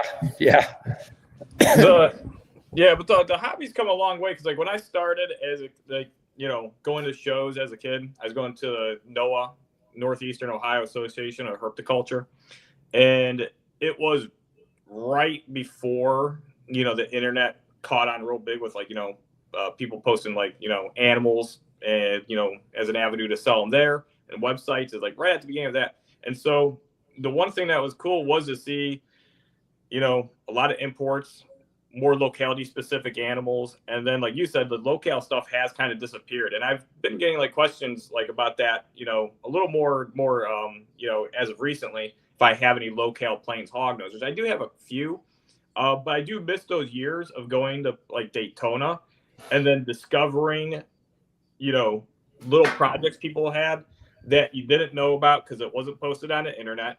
Mm-hmm. There was locality specific animals, new projects, and so that's why your stuff was always very a big interest of mine. I always wanted to see what you had back then, because you had a few different locales of plains hognose snakes. And then I remember Casey Lazick was there one of those years too, 2002, 2003, and he had some I remember Posset PPA stuff. I think they were Posset PPA hypo. And you were the one year, we talked about it a little earlier, you had a hypo hognose hatching out that you had at the Daytona show. Yep. And I remember you showed it to me because you're talking to somebody, you're showing it, and I was like, I really want to see this. And do you remember where you got the parents for that offspring? Did those ones? Yeah, if I'm not mistaken, and I really have to work at remembering some of these things, but I believe that was a pair from Colorado that popped that out. Oh, interesting. Okay. And then I also had some really red ones pop out back in the beginning. I'd isolate all of those sort of things, but I still, I did my little speech on locality, but I still really like locality stuff. And I do too. I mean, it's hard. The older you get, it's hard to get the time to take that time and go out. And, if you have families and things, you owe time to them and stuff. But I tell people, I go, well, those days aren't over. You can go out there and catch your pair. I mean, there's times it's justified that you can, you're not out there taking 100 animals or something. But when you do that, you have some fun because you have to go work hard for it. And then for a fact where they're from, And there used to be a lot of that. I mean, that's how you got snakes and pairs of snakes. And there used to be a world of, not a lot of them, but a world of professional collectors. That's all they did. It's how they made their money, and they collected, and especially in the South. And so you would learn who those people were, and try to get snakes from them, or actually go out with them if you could. So now, do you what states have you herped? Have you herped most of the states in the U.S., or are you more like Texas, Florida, California? All through the South. Gosh, I've herped a lot of states. California, Texas, New Mexico, Arizona, all the Southeast, up the plain, Illinois, Nebraska, Minnesota. But there's some up at the top, that I haven't. But I always wanted to see and look for stuff different. It was different, and you get so excited when you find something local. Some guy's hosting you up there, and they find 100 or something, and you find a new species for the first time. I think that's still a real kick in the pants. That's fun stuff for me. So it's hard for me at this age to not want to go out and turn a road sign that's fallen down or a board over, you know. I mean, we had a hurricane down here. I drove down on the coast and I looked back into the woods, and, you know, there was just tons of debris. And I said, man, I'm going to come back and turn this stuff. And shoot, I waited too long. I came back and vegetation was so thick I couldn't even get back there. But, you know, we get away from some of that. And I think it's, you know, if you can get out there and walk around, you don't have to actually even find something. But if you know you're around stuff, I mean, I get credit for being this Alterna guy, and I'm the world's worst Alterna collector on the planet, except for Dave Harper. Dave's worse than I am. He's caught less than I've got. I've caught a handful, and I lived out there, for God's sake, you know. But I just a lot of them just escaped me. But you know, there wasn't a time that I didn't go out, and I went out a lot looking for Alterna where I didn't find Lepidus or find other things. Even the nights I didn't find anything, it was worth being out there and doing that. And we kind of get away from that because we're busy, you know, families trying to make a living and do what we do. But sometimes you take a deep breath and say, hey, right out back, you know, walk down to that lot at the end of the street and kick a board over. You know, you might be surprised. So. Yeah, no, you know, I travel a lot for shows. I've toned down a little bit recently, but like, you know, sometimes I'll be at a show in like Oklahoma City with like 15 tables and vendors will be like, what are you doing here? I was like, well, you know, there's this restaurant here I love, and there's this road I cruise every year around this time. Of course I'm going to be in Oklahoma City this weekend. Absolutely. Yeah. Good food and a road, man. Yeah. So, you know, how, like, you know, sometimes I get a little lucky, you know, we'll look at a map and we'll be like, you know what, this might be the road. Over the years, when you've found new places to herp, what are some of the markers you're looking for? Wow. Well, you know, I mean, if you're looking for a specific species or something, you know, you're looking for habitat and, you know, certainly the right place. But that's a really good question. You know, for me, I guess I could sit down and think about it and there'd be some common denominator there.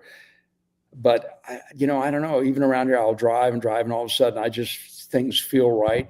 You look out there, you know, and you say, man, I need to walk that, you know. There are a lot of old Civil War plantations here, and I've got access on those from somebody that's been very generous to be able to get me on there. And I haven't done that much, and I want to do it more this spring while I still can.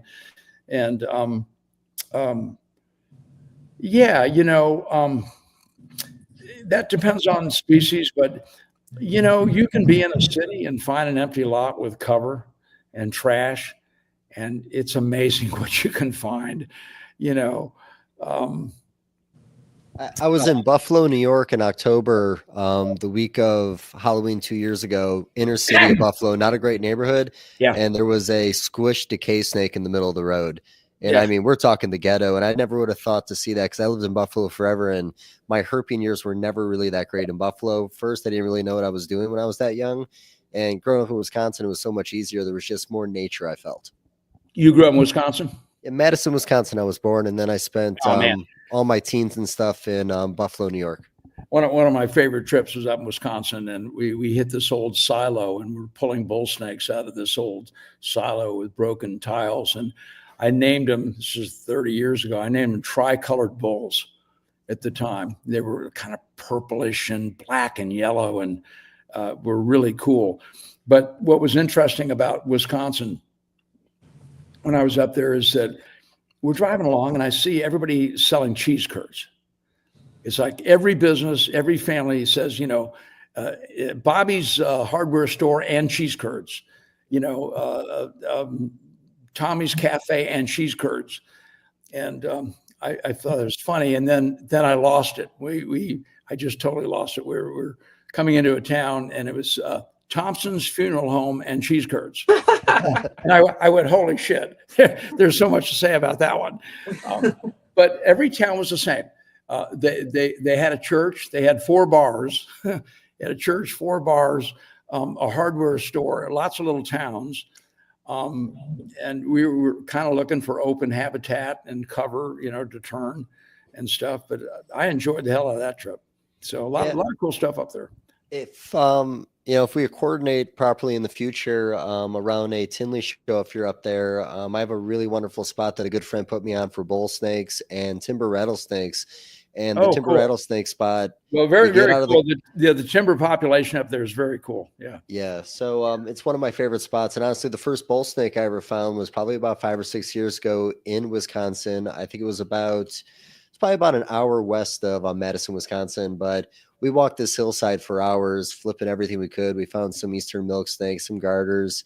And then there it was, just this big female bull and shed right next to a burrow. She made a run for it immediately. I was able to get her, bring her back out. But no, it was amazing. I think we found one smaller one later that day, but I've never seen a bull snake as big as the one I saw that day in Wisconsin. Yeah, it's a rush. The Picture Office book, I have quite a few pictures of some larger stuff, and they're really a very cool genus. When I was in college in Kentucky in the 60s, I went into University of Kentucky. I was at a small college, and I looked at every pickle they had in the science lab of northern pine snakes, Kentucky pines. And everything was centered up around Mammoth Cave. And I spent a lot of time up there hunting and collecting and, just no luck. And years later, bumped into Phil Peak and Howie Sherman surprised me with a pair it took them 17 years to come up with 3 of them hunting. And Phil Peak, hunts for the state. He gives them a lot of data and stuff. And he's not a paid employee, but they have an agreement. And, 17 years to come up with 3. And they gave me a pair. And that pair of snakes means more to me than probably anything. There's a few. I hatched a 2-headed corn snake that was on the Johnny Carson show all the time. June Embry had the San Diego Zoo finally talked me out of it. But there's a few things you hatch and you remember. But those Kentucky pines, and the male in there is almost 8 feet, and it's the cover of the new book. It's just a gorgeous, gorgeous snake. And the Kentucky locale, that must be an isolated locale, and that's like their most northern. I mean, not the most northern extreme because they go up into Well, there's some up northern Alabama and a small population Tennessee, but the Kentucky, it's our rarest snake in the United States. It's not Louisiana pine snake. It's the population of northern pines in Kentucky. Very, very small population. And, if somebody hunts every week for 17 years, you would find them if they're big snakes, and they're still there. Phil is working with the state to try to get a release program going. I've been sending him some of my offspring and hopefully, like the Louisiana pine snake, there's 3 zoos involved, and they here again money, but they have habitat that was bought and an agreement, and they're trying to release stuff. And if done properly and with the right people working with things and the right animals that are healthy and stuff, this is something that our hobby, our industry can provide for people down the line. Under the right circumstances. So, what do the northern pines from Kentucky look like? Do they have a unique, particular look in the Kentucky locale? Well, they're just. I don't know if I have a. Kelly. They're most of them are very yellow. They're yellow and black, lemon yellow. Wow. My male is lemon yellow and enamel black, one of the prettiest snakes you'll ever see. A very big snake and very unique. There is some yellow coloration in North Alabama animals and Tennessee animals, but not like some of the Kentucky animals have been kind of straw, but there's just not that many that have been collected. I'm looking up some pictures. Yeah, and a lot of those are probably from mine. In fact, I can do that too here. If you can see. They look like a northern pine with heavier black and like yellow, like a yellow over where the white would be. This is a joke version where I'm working on the cover of the book. with Damon Celsius, and he's misspelled. It's penis snakes and bull sacks and gopher steak. He, sent this to me, and I'm so damn old. I'm looking at them, going, God, yeah, that's kind of what I want. That's. I told him what I wanted, and then I go, what's going on here? And it took me like 10 minutes, but this is my mail. I don't know if you guys can how to. Yeah. Oh wow, yeah, that's nice. Yeah, that's my mail with the penis snake and the gopher snake, but Penis snakes, ball kind of sacks. what the cover will be. Yeah, as a genus, it's remarkable. And working with Lineaticolis,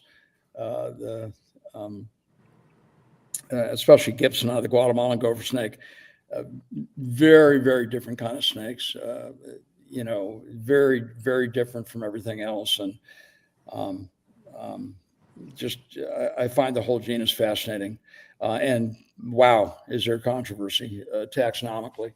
I'm not an academic, but I've got the balls to do the book, and there's reasons people won't because the taxonomy and all of this, the controversy. But I feel like if the book sucks at 76, I only have to put up with it for a couple of years. You don't want to write a book like this when you're 35 and go to a show 20 years later and they go, oh yeah, you wrote that sucky book, on Office. So, what was the suckiest book you've seen in the hobby so far? Pardon me? What's the suckiest book you've come across in reptiles? The suckiest book? Yeah, do you have a suckiest that you've seen? Throw somebody under the bus. It's okay. There is one, and I'm not going to tell you because I'm not going to offend him. He made some big mistakes in. He took a lot of pre-money and stuff, and didn't really deliver. And then delivered this really pathetic book. And this person has turned himself around. He's a friend, a very knowledgeable friend, a good friend, and has done some really good things. So, you live and learn. That was a long time ago. But look, there are a lot of sucky books that are out there. And it's kind of a trendy thing today. Everybody goes, and look, everybody has a story that's unique, no more, no less than mine. But for some reason, some of us older guys just figure, well, we're going to write a book, and they get it self-published and stuff. And anybody will publish your books. There's a lot of books out there that, I don't think are very good. And I don't know about mine. You don't know, the public will let you know. I will say this though, writing a book is hard. It's very hard. The process, getting a publisher who wants to lay out, the minimum's $40,000-$50,000, and all this stuff is done in China, and they put out the best product. People say, well, why don't you get it published here? Texas Press, University of California Press. The truth is that the best paper, best quality, all of that's being done in China. And now with the threat of tariffs, it's everybody is, kind of pulled their projects here. Look, it's a dying industry. A $25 book that now costs $50, they're expensive. You put a tariff on this kind of stuff and now it costs you $100, you can see, publishers, Eco Publishing and, Bob Ashley, he does a wonderful service for everybody because, he puts out a lot of money to publish these things, and it's a very small niche of people. So it's hard to make your money back, Yeah, right. You gotta, oh, go ahead. Well, no, go ahead. Break on. I ramble on and on, but the one thing, what's the controversy with the Pituophis? Is it the taxonomy, like locales, and some being like considered? Well, look. I'll make it real simple.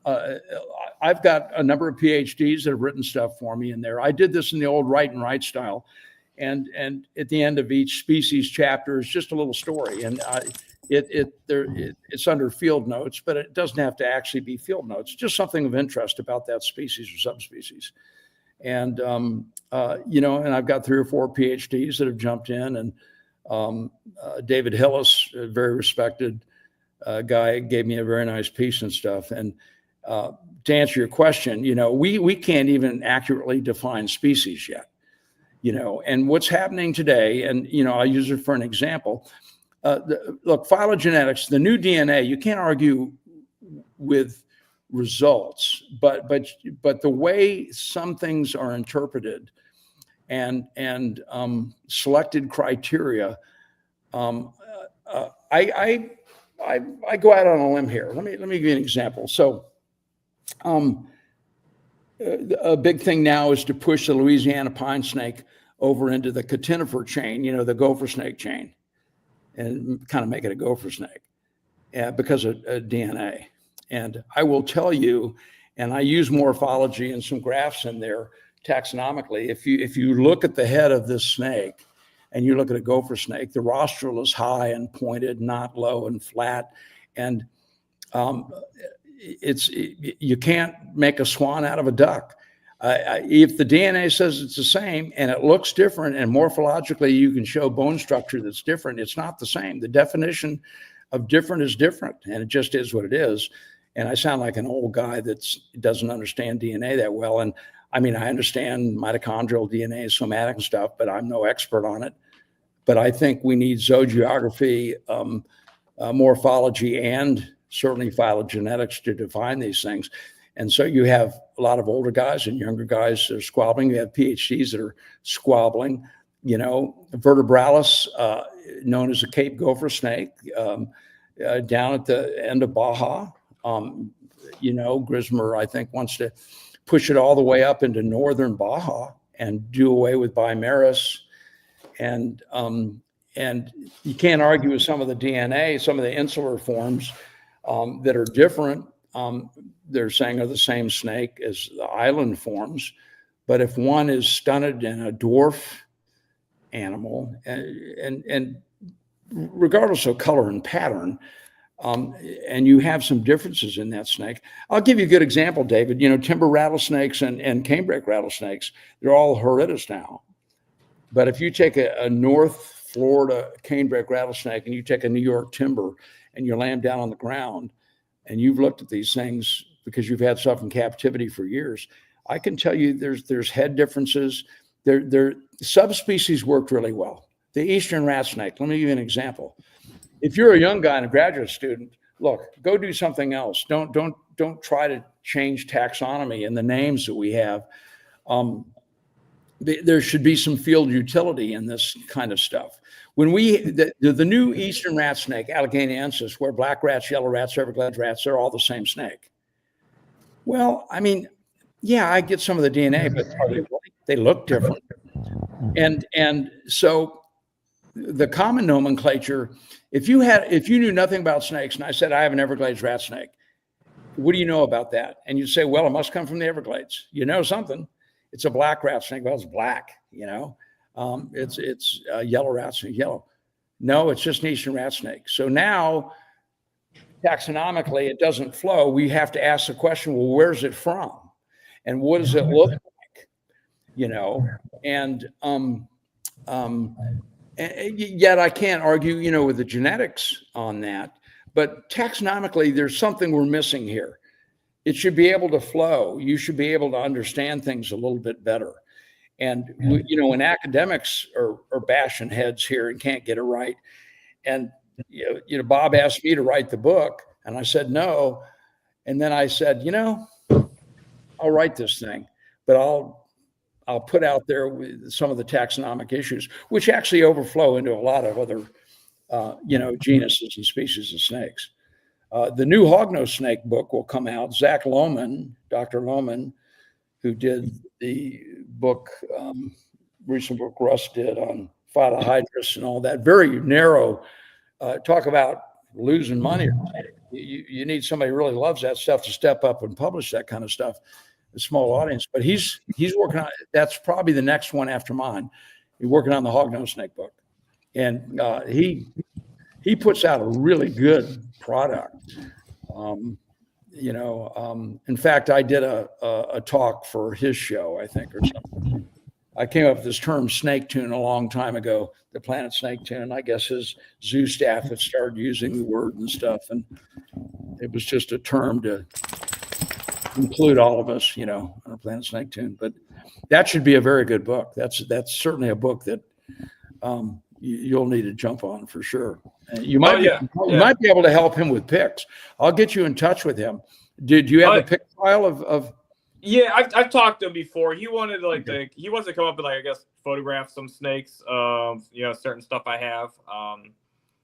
So yeah, I've talked to him a bit. I'm not sure if he needs me too much, but I know he wants to get a few photos at least. Sounds sad about that, buddy. Oh no, I don't know. It's I'll have to see what he wants. I think they're doing a morph section, and so I'm definitely going to be mentioned because I originated Arctic, Lemon Ghost, Woma. They wanted some information on the skull face gene, which I have that one, and the originator wasn't really sharing issues about the morph. And so yeah, but it'll be an interesting one because I didn't read the false water cobra one. I'm not false water. It's a very good book. Unfortunately, it's such a small niche of people. It really is. Yeah, false. Hognose is a lot bigger. And so I know there's bets they're going to do all of them across the board, like Simus, Kennerly. And Kennerly, that's one that used to be a subspecies, and then Curtis Eckerman. And that's what it's funny you're saying a lot of these academics, it seems like they're always trying to mess with taxonomy. I don't know if it's about in some cases I'm sure it's about trying to have a project, have a thesis, or make a name for themselves, or do a PhD, because the Kennerly species change was I have to look it up. I can't remember, but they used this type of DNA model to decipher how related they were. And I talked to my one friend who was a geneticist because I was skeptical of it because it was done about 20 years ago. And he goes, yeah, that's kind of not the most reliable. Well, there you go. See, yeah. So 20 years old, you're right. And here's the criteria. If it matches up here and somebody says, well, gosh, this doesn't really plug in over here. Well, ignore that. This all says they're the same thing. And just because that's out there, I don't think that you have to immediately accept it if it's not making sense to you. Dick Bartlett. No, I think it's old. I'm old, and I don't buy some of that just because I don't see it. You haven't convinced me. I mean, I'm very nice and my ears are open, but I don't see it. And so we're kind of at the crossroads in taxonomy on a lot of things. A lot of people are pushing for new genus out of things. And every time you turn around, California king snakes are now they're saying everything is the same and it's not. And, there's just a lot of different avenues, and the phylogenetics will certainly help get it right. And I'm not the expert there, but we still have a lot of work to do. And I'm not convinced on some of these changes for sure. Yeah, taxonomy is always changing. Taxonomy, it's interesting to me, but for me, it's not that important. I like the species. As far as working with them, understanding them, breeding them, I don't really need to know what somebody thinks this one should be classified as, unless they have something ridiculous, like a dusty hognose, like Gloidai, and it's literally there is no descriptive details that differ from Nasicus, from just a Nasicus, because that's what it is, a Nasicus.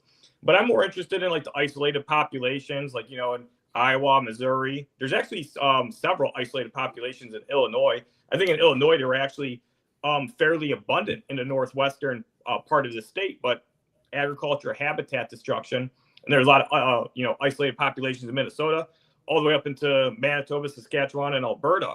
And, that's really interesting to me. And I really like, the phenology of the species, how they interact with the climate.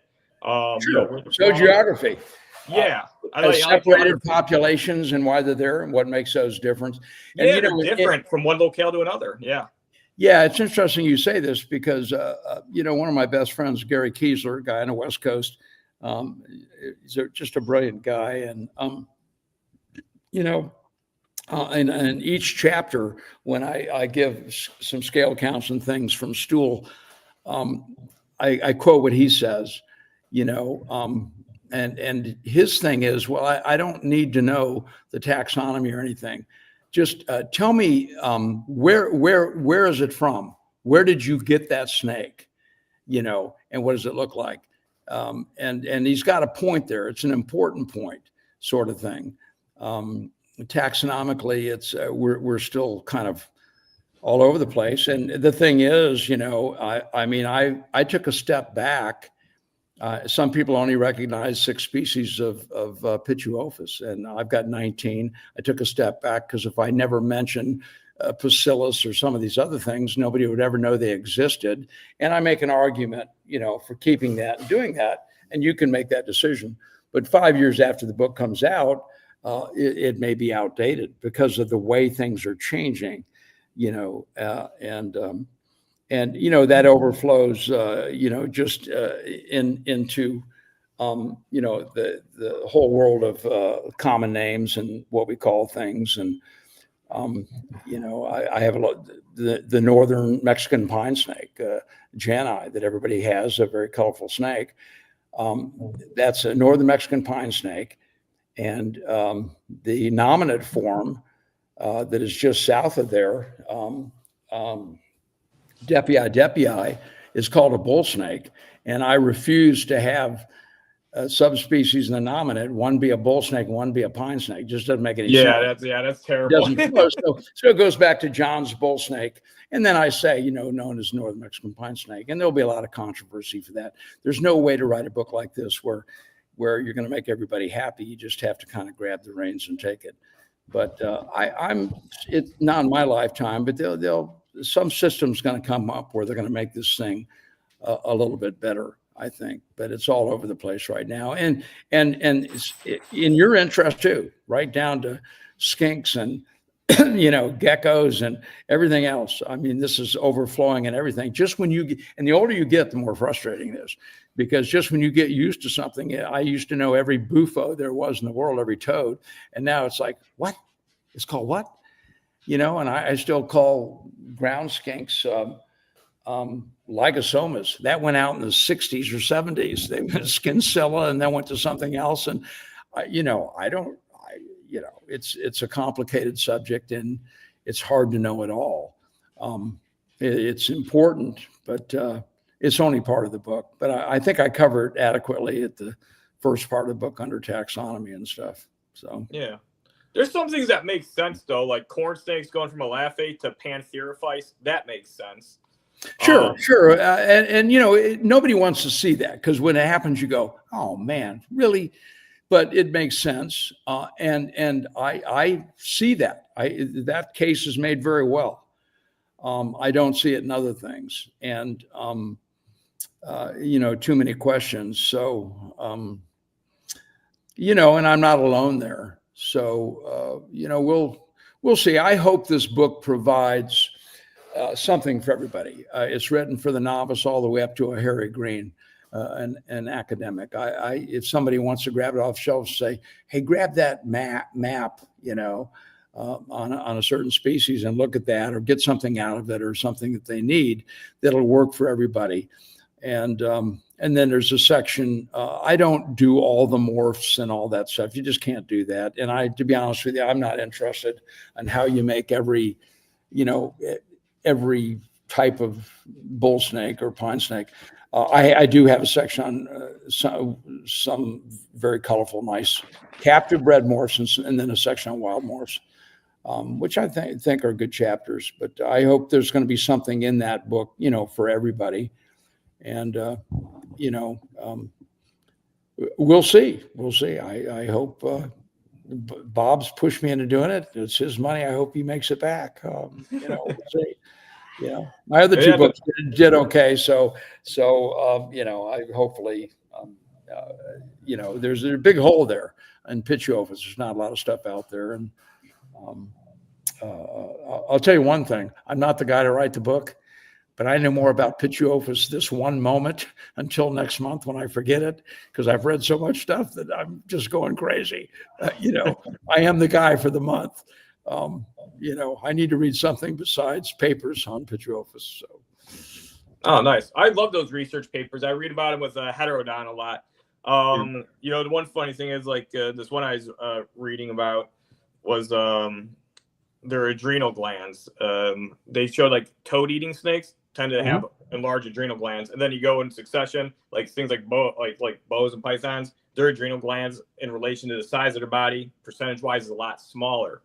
And then with like Heterodon, their adrenal glands are larger, and Easterns have the largest. And it's funny because they eat way more toads than plains do. Plains are a little more opportunistic and have more of a variety, you know, more of a varied diet.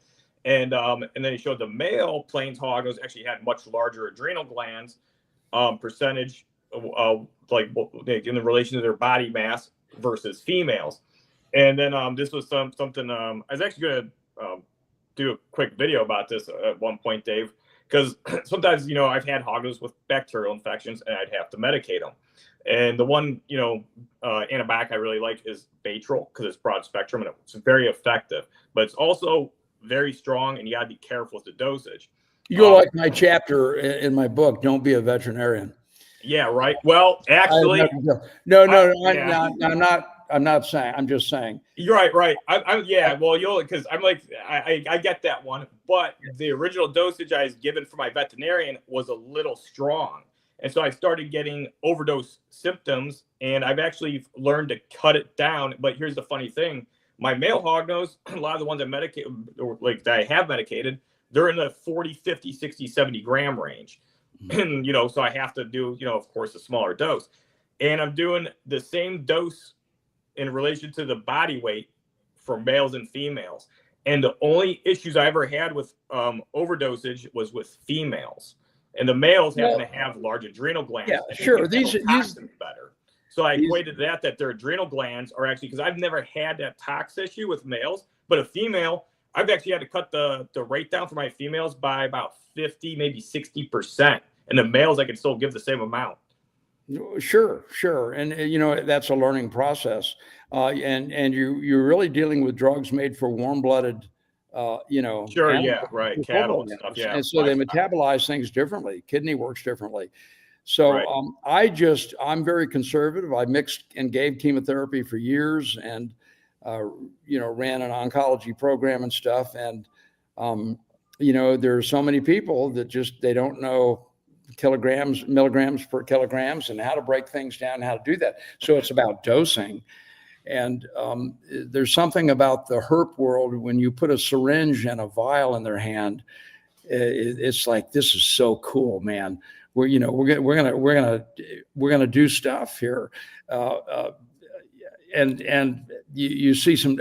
Be very, very conservative in treating snakes. There are times when they definitely need to be treated, and if you've done it long enough, like you have, and you recognize, you know, dosaging and stuff, then you're okay. But what I'm saying is there's an awful lot of people out there that are mismanaging a collection because of dosing and how they're doing things. You know, take a conservative approach. It's like a snake that's egg bound. You know, we immediately want to put that 18, 20 gauge needle or 16 gauge needle, you know, in their gut and pull the contents of the egg out and manipulate it out. Well, a lot of people are ligating the renal vein that goes to the kidney when they stick that big needle in there. In most cases, for something like that, if the snake is eating and doing okay, I'll just leave that bad egg in there as long as 6-7 months, and eventually they'll pass it. I mean, it happens. There are cases where, you know, you extract an egg, but they can prolapse very easy. There's all these different issues. I mean, I could write a book on that alone. Fortunately today we have some specialized vets. I've got a good friend in California that's a snake guy, and it's always great to be able to consult those kind of guys and learn. When we started out, people started treating things. Everything was dying, you know. People who didn't dose right, and all this stuff coming in from the wild, you know, just heavily parasitized and everything. Oh my gosh, you know, it's just you know, you'd see. Well, like I said, I could do a thing on it, but I think a conservative approach is appropriate. if you've worked with a certain species over time and like you've paid attention and realized that dosing females are a little different than the males and doing those things, then you can certainly figure it out, you know. Yeah. So, Yeah, and I've done enough where I've definitely, because I started noticing the trend, and like, so the females I give like a much smaller dose in comparison to what the males get. Now I want to do you have any good plains hognose snake stories? It's my favorite species, and I got some from you. I'm going to keep bringing up plains hognose snakes. Do you have any? Can you think of any good plains hognose snake stories or anything that sticks out to you? you know, I'm really fast and good at making up stories really quick, but Make one up. I won't. I'm a good storyteller. That's about all I am. I don't think I'm that smart or anything. I as soon as this show ends, I will go and I go, damn. That's fine. Message me later if you have any good well, ones. I will. I will. Doesn't matter. I'll stay in touch with you on that stuff. Yeah, yeah. I really will. Some of my contacts too overseas. I have a few stories there. Back in the 70s around San Francisco, I knew a guy, and there were 5 areas where you could catch Tetratania, the San Francisco garter snake. And this was pre-act, before they federally protected it. And it's down to, I think, 2 places. There was an airport area and all this stuff. But I had 3 generations of Tetratania, and I was breeding them like garter snakes, and they breed like garter snakes and drop lots of babies. And I moved back to Florida. I called the U.S. Fish and Wildlife Service because they just federally protected them. And they came out, this guy named Palmer. And he said, well, you're good. He goes, you just can't do anything with them. 3 generations of 100, you know. I mean, and garter snakes are great. I remember I was eating a piece of fried chicken and I had an open tray here. And I said, gosh, I wonder, these things just, you know, mouths open. Fried chicken, I take fried chicken out of my little piece and I hand it, you know, the garter snake just chows it down. It's just too simple. Anyway, long story short, there was a garter snake guy in England that was the guy, wrote the original book and stuff. And I told Louis, I can't do anything with these. I'm going to give them to you. I'm clear. I'm good, you know. And Louis did the right way. Anyway, they made it to him, all legal and everything. But if you go to Hammond, you can get San Francisco garter snakes there. They're all from those original ones that I was breeding. I've seen that. I went to Ham before, like I've been there like 2 or 3, well, probably like 4 times. But I remember people talking about it and seeing them there. Like, oh, there's San Francisco garter snakes here. And that was like, I was like 20. So this was like 17 years ago. Yeah. And so those came from you. Those That's all, cool. I truly believe that those 3 generations, because there were a lot of them there, and they made it to England and then it kind of made it to Ham and stuff, you know? Yeah. It has, because he had a bunch of garters, and he had like, I think he had he almost had it looked like he had a diorama with them too, showing us the garter snake locales. And he had the San Francisco, and he had a few other types. Yeah, there were certain species. There's certainly a tragic alterna collector, but we won't broadcast that too much because I like the idea that people think I was one of the alterna guys, which I'm not. It's just terrible, but pretty good with indigos. Growing up in South Florida, though, that's even cooler. Those populations are gone. In my book, you'll see us out at a pile in February holding 2 7-footers and 2 6-footers, all laying up on the pile together, holding 4 of them. I caught a lot of indigos, and they were relatively common in some places now, and certainly just a fabulous snake, a terrible snake to keep in captivity. When people want to keep indigos, they're high metabolic shitters. It's like a water snake or a garter snake, only a 7-foot snake that eats and metabolizes and shits in 48 hours and wants more food. They're kind of like bull snakes, and they'll destroy your cage. There's no hide box that stays up. Water bowls, everything has to be heavy. So, really cool snakes. Only a few people can really keep them the right way. So, I've only ever seen a couple guys. I think is it Black Pearl? I think is one company that's worked with them. John Michaels. He's a friend. He's got a piece in my book on Pitchophis, but he was here. Last year, they stopped up at Georgia's military base there and did some field tracking and stuff. But John does a very good job of breeding indigos and has some really remarkable snakes. They're great snakes. I mean, but as far as colubrids, you better set yourself up. They're roamers. They need a lot of space. I don't think they're a good captive. They're one of those snakes that needs to crawl, needs to move, and needs to eat. And I like things neat and tidy. And just my 7.5 foot Kentucky pine. When they shit, they shit. It's a pile, and you can have 3 doors closed, and you can be across the house, and this is a big house, and you go, God, pine snake shit, and if you have 10 or 20 of those, you gotta have a facility and a place to do that right. I hate to see those things in a real small cage and just coiled up in a drawer and something. There's other snakes, crotalids, rattlesnakes are great. 90% of their time they're coiled, and they're in a hide box or a coil. All my Lepidus collection, they're just coilers. You don't need a lot of space, and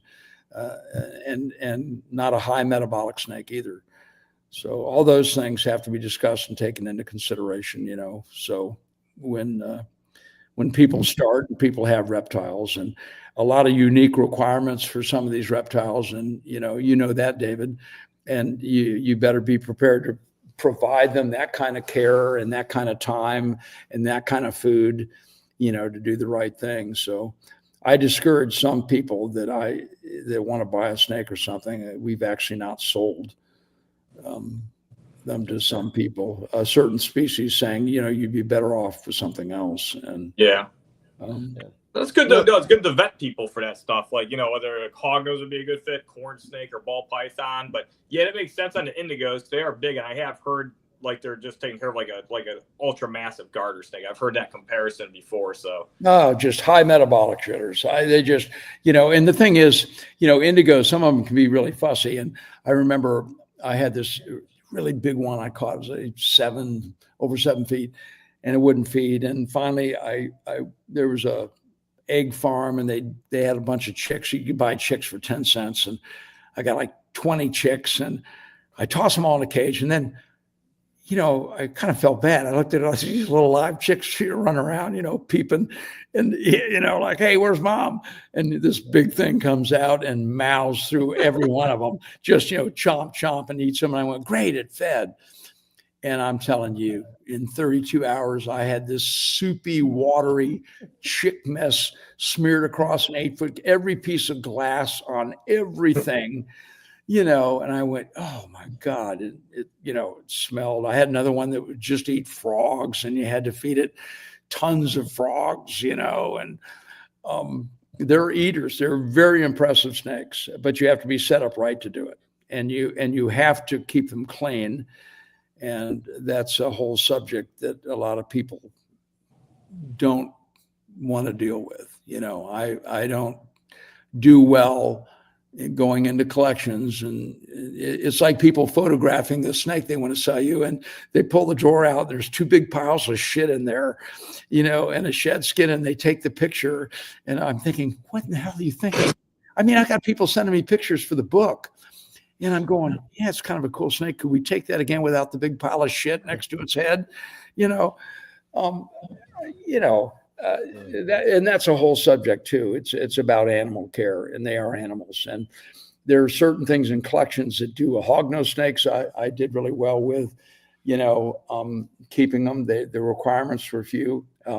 Garter snakes can be a challenge. They're not that big, but here again, they eat a lot. And when you get into the mentality of feeding your snake once a week or something, that doesn't work with certain species. We've come up with all these formulas, and I don't think some of them are right. I mean, when I have females that I want to ovulate, and people go, they'll say, well, it's a wild weight. It's healthy. That's what it looks like in the wild. And I say, well, it's not in the wild. It's a captive snake, totally different thing. They can't thermoregulate the same. They don't live the same. It's a snake in a box. You're trying to breed it. Feed those females. Put some fat stores on them, because they ovulate, and the ovum have to be ripe and everything. It's all about laying down fat stores and feeding them.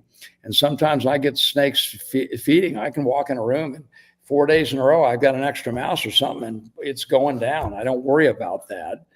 And then, at times, it's not that I have monstrously overweight snakes either. Yeah, we have an industry standard for everything that I'm not sure is really correct today. We don't really pay attention to species and what they do. Yeah, I think your comment on industry standards, I thought about this earlier, but what has happened over time, and it's not necessarily a good thing, is sometimes we figure out the bare minimal you have to do for a species to be successful with them, and we make that the norm. Yeah, I see a lot of thin snakes in captivity with the excuse that well, they're a wild weight. They'll go well, and my answer, I say, well, it's not a wild snake; it's a captive snake. Conditions are a lot different. They're not cooling down the way they cool down. Your desert snakes cool down into the 40s in the summer, and they're up to 105 in the day. We don't do that in captivity. We have our little standards and our heat tapes and do all those things. And so I think we miss the boat in some cases. And look, keep what you can afford to take care of. And it's okay not to be a rich guy.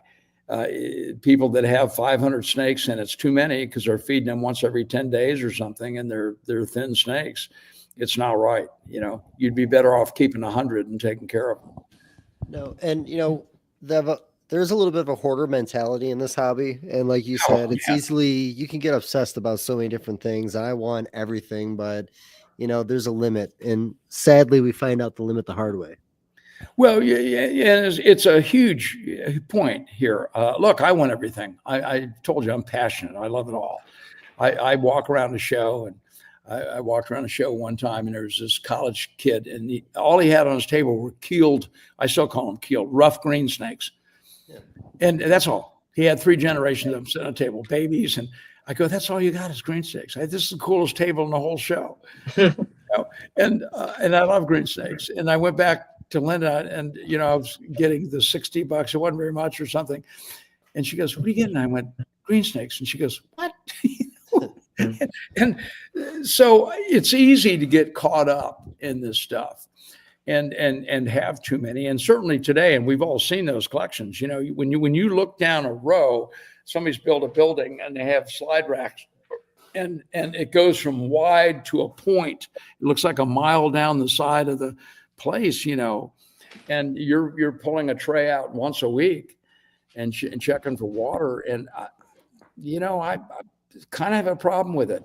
Some people can do it well, but a lot of people don't. And it's really hard. It's very hard.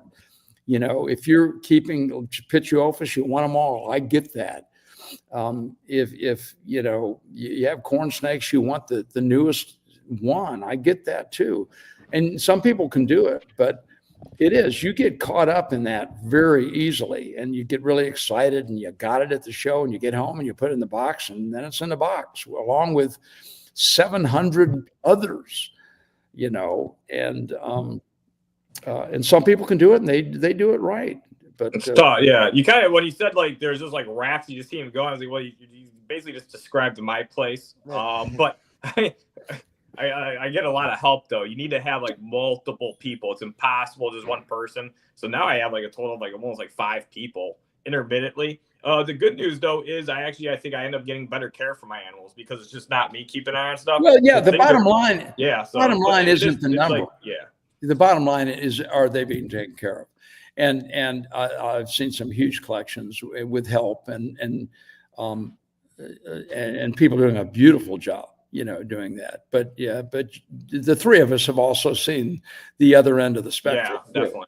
And it's not good for the industry. I don't like to see that, and it's not fair for the animal, even though it's a captive animal and a snake. So it's a very individual thing, and but fortunately, I think most people do a pretty good job. They love what they have and take good care of it. And it's like I said before, it's a subject we certainly can debate, and I'm willing to debate that with people that don't want to see captive reptiles and animals, because we can go all the way to the top. Humans have a love affair with animals. We've had them in our lives for years and years and years, and always will. And it comes down to how do you take care of them? Do you do the right thing? And it's not really about the numbers or the type of animals. Do you take care of them? And there will always be some, but those some get an unfair amount of attention, and that spills over into a lot of us too, especially in this hobby. And so I think we all have to be diligent and encourage people to just keep what they can take care of. It's become an expensive hobby. I mean, I've raised my own mice and rats for 50 years. I have a shed. I enjoy it. I put my music on. It's what I do. I'm so out of touch with things. I looked the other day at prices of mice, and Bob ships 2 containers over from China, and I'm so out of touch, and I go, God, what would that bag of pinkies cost? And it's like a mortgage payment or something. It's like, wow, man, wow. And on the other note, people say, well, hey, would you breed and sell me mice and rats? Never. I breed just for me and freeze them up in the winter. And no, I don't want to go that extreme. But Norm Dam still breeds mice. He just brought some to the last local reptile show. He breeds them. He breeds them. Mice for a breeds buck and sells each. them. That's right. Yeah. And he and I both. I have my own strain I've had for 50 years. They're all colored mice, all different kind of colors, which I kind of enjoy to see what they are. And I don't go outside that box. I rotate genetically. I rotate things right. Look, most people buy their stuff. They have to, but that's a big expense. And it's an expensive hobby if you do it right. And but fortunately, most people have figured that out, and they can have a hobby and make some money. And I don't have a problem selling a snake. I mean, I'm not bragging. I don't need the money, but look, if I make 10 or 20 grand a year in a hobby, and I can go have fun with that and do something with Linda that's fun, or go buy another pair of snakes. That's a rule I always had. I could sell a pair of snakes for $3,000 and go buy another pair for $3,000. I never worried about that, but to take money out of what I did for a living, to buy a snake would have been so painful, to do that. So the snake hobby does give us that. We sell something and we go, oh, there's those stump tails. They're not cheap, but I'm getting those, and what a thrill. And so, it's complicated, especially I think it's more complicated with people coming in today. I mean, everything's at their fingertips, but to do it right can be complicated.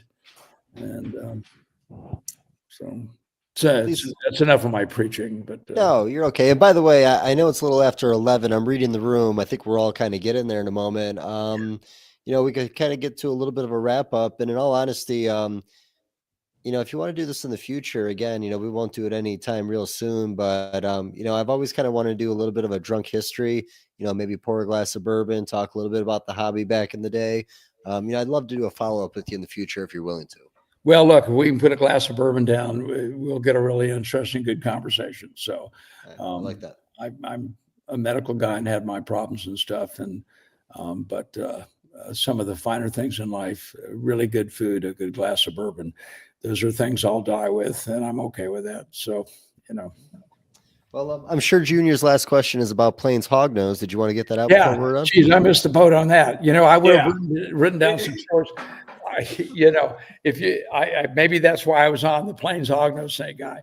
There was definitely, I know you've been in, the hobby for a very long time, and I knew you were real big into Pitchiophis, even especially looking at your table, because even 7 years ago when I was at Daytona, I noticed you had a lot of different Pitchiophis locales, and then even this most recent Daytona, which I didn't vend, but I walked around, I checked your table out. You're in the middle of talking to people, so I didn't want to interrupt, but so I wanted to talk to you, and I wanted to talk to you about the hogs I picked up from you, and I still have those bloodlines existing. And so that was a big part of the reason. Yeah. Well, we need to change seats, because I would love to ask you. You certainly know a lot more about them than I do, and I would love to ask you a lot of questions and stuff.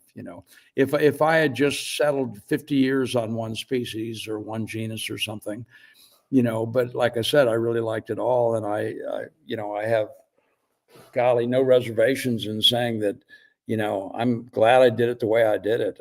I've had, certainly I don't think I'm all that smart a guy. I think what's unique maybe about me is that, other than Tommy Crutchfield, there's a couple of people, but he had businesses, I've probably kept more snakes in captivity than anybody you probably know. I mean, I've had Really? more species, so many venomous, from king cobras to, to small stuff. I hatched eggs from a leptotyphlops blind snake. I mean, I've really had a lot of stuff come across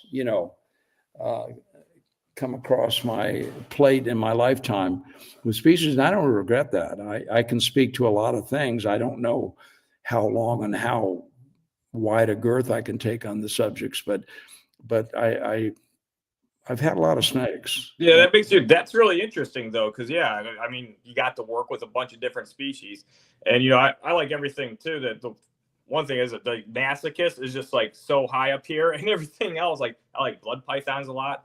I like a lot of other species, but Masochist just has have always been my favorite. I think that's really cool, and in some ways, there are times in my life where I said I just need to go in this one direction, and do this. But I didn't, and I have no regrets for that. But there's certainly some advantages in doing it the way you're doing it and looking at it, and plus the fact over time you get the name for that, and certainly if you have you have a little business or something, it's very important, So if somebody wants to go to the guy, I mean that's how it is, and unfortunately for a while I was supposedly the Alterna guy, and my I have an ego like everybody. I'd love to say yeah, but I gotta tell you,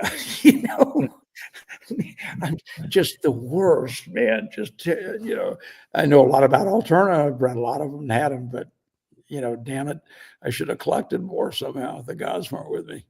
Yeah. Well, there's I mean, you can still always go back out west and herp. Now, I do want to ask you another question about plains. How long did you have the plains locales? Like the red Nebraskas, the New Mexico. I know you had you said you had some from Britain. Well, for a few years I was pretty heavy. I kind of was leaning towards maybe just going that way with hognose snakes, because I find them like you. I find them fascinating in so many different ways. By the way, have you had a reaction from a bite? Oh yeah, I get chewed on. Here's the thing. Actually, when I first few instances where I got grabbed by a hognose, out of the feeding response, I couldn't remove them. I try to use I'd hold them underwater or just a faucet, because that's what I was told to do. And then a few years after my worst bite, because the female was on me for 3 or 4 minutes, and I was doing everything they tell you to do. Put a little bit of peroxide in her mouth. And, then I started thinking, I was like, this obviously didn't work. And the strongest point of their body pretty much is their skull structure, their rostrum. That rostral scale is backed by a really thick bone. And so then the next time I was grabbed, I just kind of pulled up on it. And then I referred to it as the pop can tab technique. And now, everybody uses that. And, so if you grab by a hog, you can remove them right away. You just pull up on the rostrum and slowly unhook them. But yeah, if I let them chew on me, actually, I just had a reaction not too long ago. I got grabbed by one that was chewing on me. I kind of let it chew on me for a little bit longer. I could have removed it any time. And then my girlfriend proceeded to make fun of me because she says you're a total wimp, because she couldn't believe how bad I reacted to it. I was like, actually, I'm a little sensitive to their venom. So I swell up and itch. I had some major swelling in the hand, more than one of my venomous bites. I found it, really interesting. I've also had that reaction in a garter snake bite, which garter snakes, they have venom too. Actually, we don't talk about them as much, but they have some enlargement, and it's a very interesting subject to me. But yeah, I always kind of ask that. Lyre snakes too. I hunted lyre snakes in California years ago, and went up the top of this road, and there's a guy standing in the road and he's holding a lyre snake, and I looked at it, I said, wow, it's really cool. And I said, oh, it bit you. And man, his hand was like the size of a soccer ball. You know? So, you know. Yeah, then there's night snakes too. Look, which brings to the point, you know, people say, they always say, especially the venomous people, they go, oh, well, it's just the species. It's just a pygmy. My worst bite was a pygmy. I was in ICU. I peed blood. I had platelet degradation back before I got white-handed venoms, back before crofab. I was really pretty messed up. And so, look, bee stings kill people. So when people obnoxiously talk about that and they don't understand foreign proteins introduced into your body, that's a huge threat. And so when that happens, everybody reacts differently. All three of us could be bitten by the same snake, get the same venom load, and have three totally different reactions. One of you could have nothing, and the other one can die. So you have to take all of that seriously and kind of know. You know, I've unfortunately had 4 or 5 people I know die, and you know, from snake bites, and they weren't bad people; they were good people. But it's your fault if it's in captivity. If it happens, it's your fault. And there are certain things, by the way, that you shouldn't be in collections. Jameson's mambas, black mambas, forest cobras. There are certain snakes that to this day scare the hell out of me and should. So yeah, those are because they're pretty hard to control. Like I'd rather work with like an Eastern Diamondback than a Mamba. You know, Eastern Diamondback has a hell of a venom load and it can definitely kill you or severely mess you up for life. But you know, Mamba, it's like, yeah, you know. Well, very aggressive. You have to know the snakes. I had a lot of Eastern Diamondbacks, and one of my favorite snakes for sure. They're cool. But, I like Diamondbacks. Yeah, and of course, everything's an individual. You know, some true with everything we keep. You know, some things are just so spastic. You know, you really shouldn't be keeping it. And other things are pretty placid and work that well. But that's a whole different subject. And I don't like what I see on social media. The free handlers and all that and stuff. You know, the attention getters, and it just it's going to make it extreme. It's already very difficult. I'm glad I lived when I've lived, but very, very difficult to have venomous collections and things. So, you know, and in reality, is a handful of people die every year, and more people are killed by dogs. But here again, it's a subject of snakes. So yeah, it's niche, so it's easy to target. I mean, the thing is, if you're going to own a dangerous animal and that person gets killed by it, that's like the best case scenario if somebody's going to die, because it's like, you know, that person took that responsibility. That'd be like if I was driving my car at 200 miles an hour, I'd crash down. Like, yeah, well, you know, you shouldn't have been probably doing that. If you have an Eastern Diamondback and you weren't being careful, or even if you're not, it's like that shouldn't really make, you know, any new legislation other than like, hey, this person was irresponsible, so we have to, you know, now we have to do. Yeah, I get it. Look, we're a strange lot. We have a collection in that room we have, and when neighbors and people know, they're curious, man. And today, you know, I mean, if I did everything right and I had a pair of king cobras that were 14 feet, I would be concerned with that person next door. I mean, how's he keeping them? What's going on? I mean, there's so many questions to ask. So it's a complicated subject, and luckily I don't deal with that anymore. But the whole keeping thing is complicated when it comes to insurance and apartments. Insurance companies now have gotten smart enough that before they insure you and stuff, some are asking, do you have a reptile collection? What do you have in that collection? You know, sort of thing. So people are getting kind of smart with some of that stuff, and it's really none of their business. If you take care of your collection right, and it's your collection, and you do it right, nobody has the right to take that passion away from you. And I ask Fish and Game guys when they come here all the time. We have a nice conversation. They show up at the door and they say, okay, you're on camera, you're being filmed, my GoPro's on. My son's a captain in law enforcement, so I know this stuff, not with Fish and Game. But I always tell them, you're coming to my house, and I say, well, you're on camera as well, and you're being recorded. And that changes the whole dynamic as soon as they walk in. Oh, then they're nice all of a sudden. Well, and I'm very courteous and very nice. As Yeah. long as they're in my house and they're going to be courteous and they're going to be nice. And most of the time things go really well. But I always ask them, I say, what is your one passion in life? And they go, well, I fish for bass. And I say, how would you feel if they're going to take that away from you? Well, they would never do that. And they go, well, I don't know.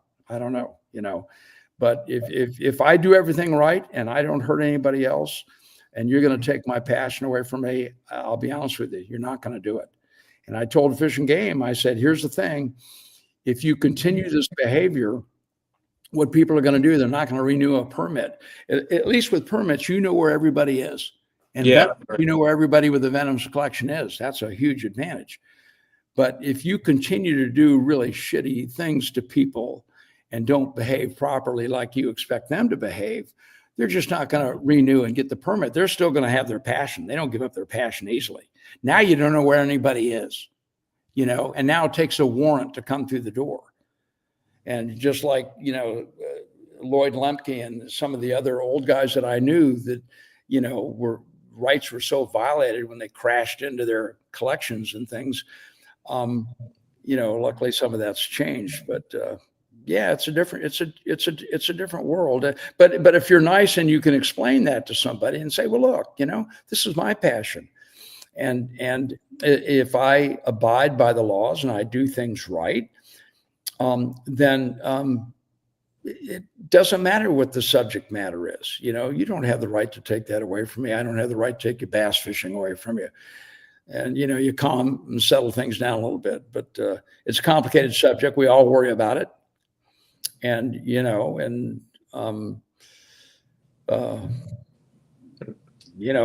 hopefully we can continue to have this hobby. Yeah, I was going to go USARK. That's what USARK's going to do. Well, it's all we have. It's all we have. And look, I'll tell you what, years ago, at a big meeting, I proposed that I said things like USARK aren't going to be enough. This is what we need to do if you have a hobby.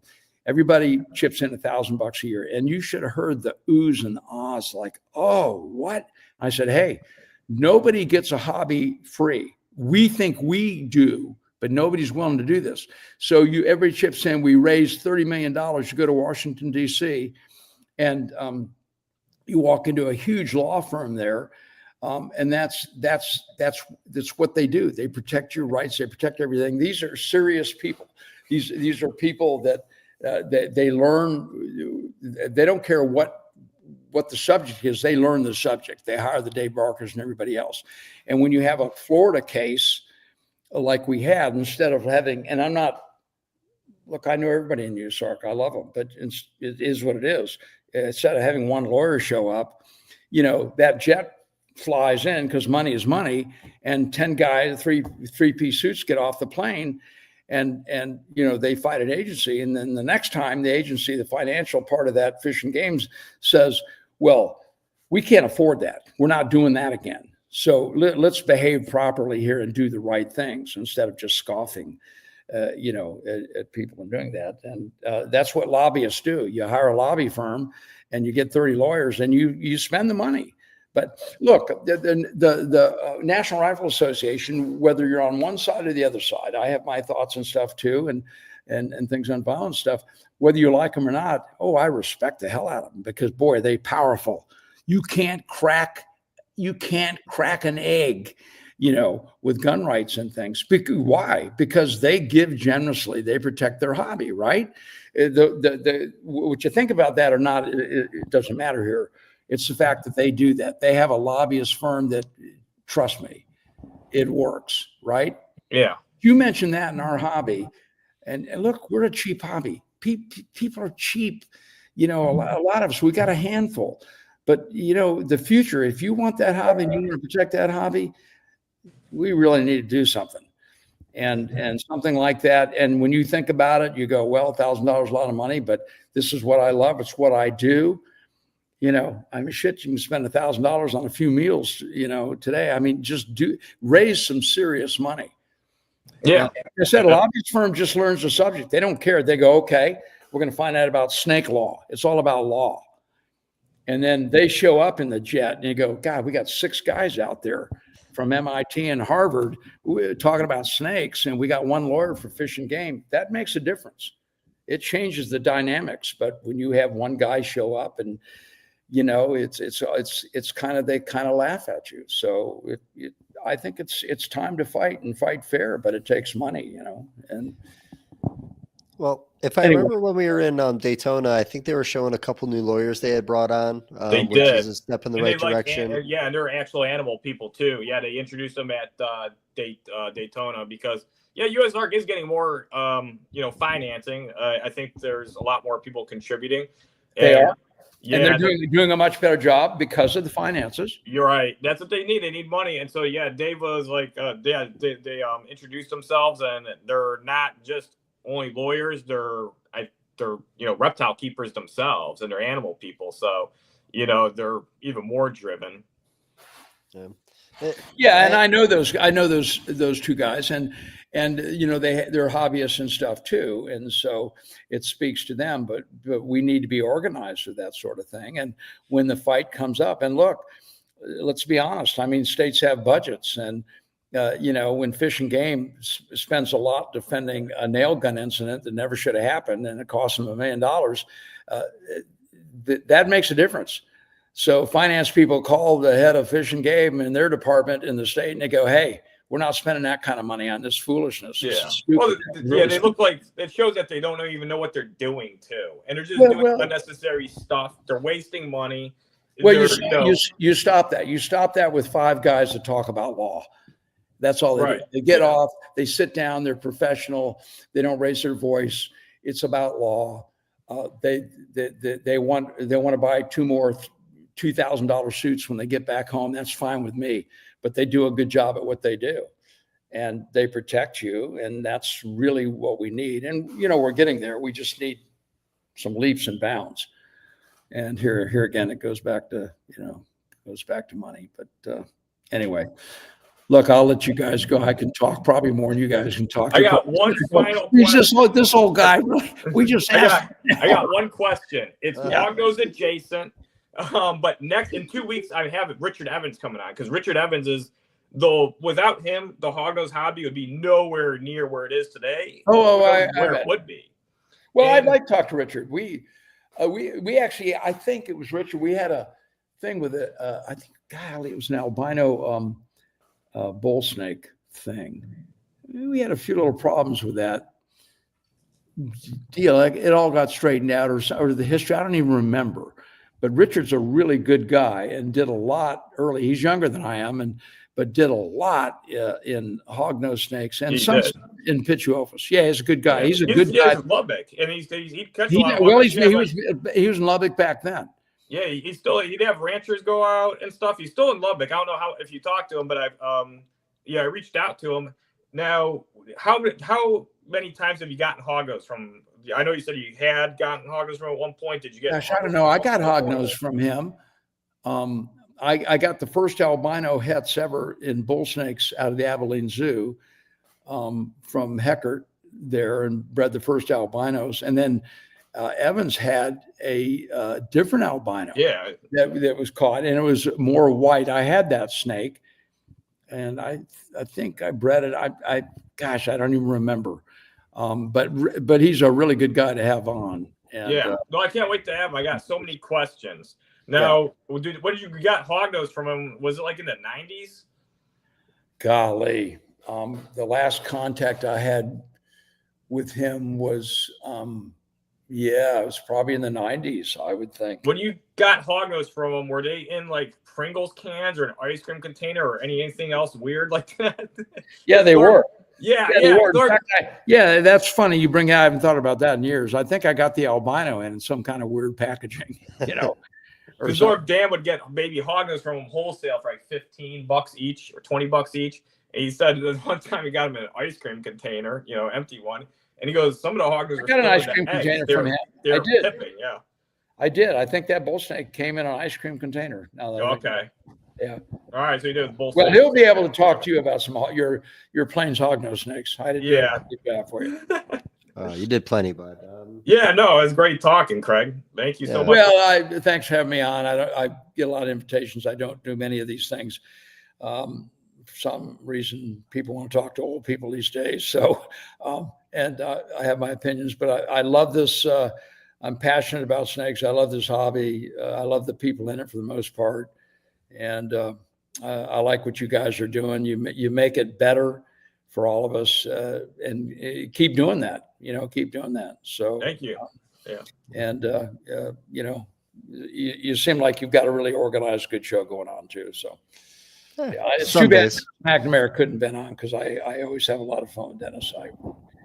I'm gonna get Dennis on a show. I have a couple ideas for him, but no, I appreciate him setting that up. I was too afraid to ask you. I did in the past. I didn't hear back from you because, like you said, you get these a lot. So thank God for Dennis setting this up for us. Okay, I will send you a picture of Dennis that you can use when you have him on the show. Oh, appreciate it. Making my background. He's got his arm up to his shoulder in an elephant's ass. True story. Doing an exam. It speaks volumes, and I think it would be appropriate to put that picture on your show. Please do. It's a great picture. It's a great picture. It's a done deal. Yep. But well, again, honestly, Craig, we both appreciate you coming out here and doing this with us. This was amazing, and until next time. Yeah, next time we'll do it with a good glass of Blanton's. I've got some pretty good bourbon here. Oh, sounds great. We're going to start taking more trips together, me and Junior. I know we're talking about going to maybe Evan's place in the future. You're always welcome. You're always welcome here.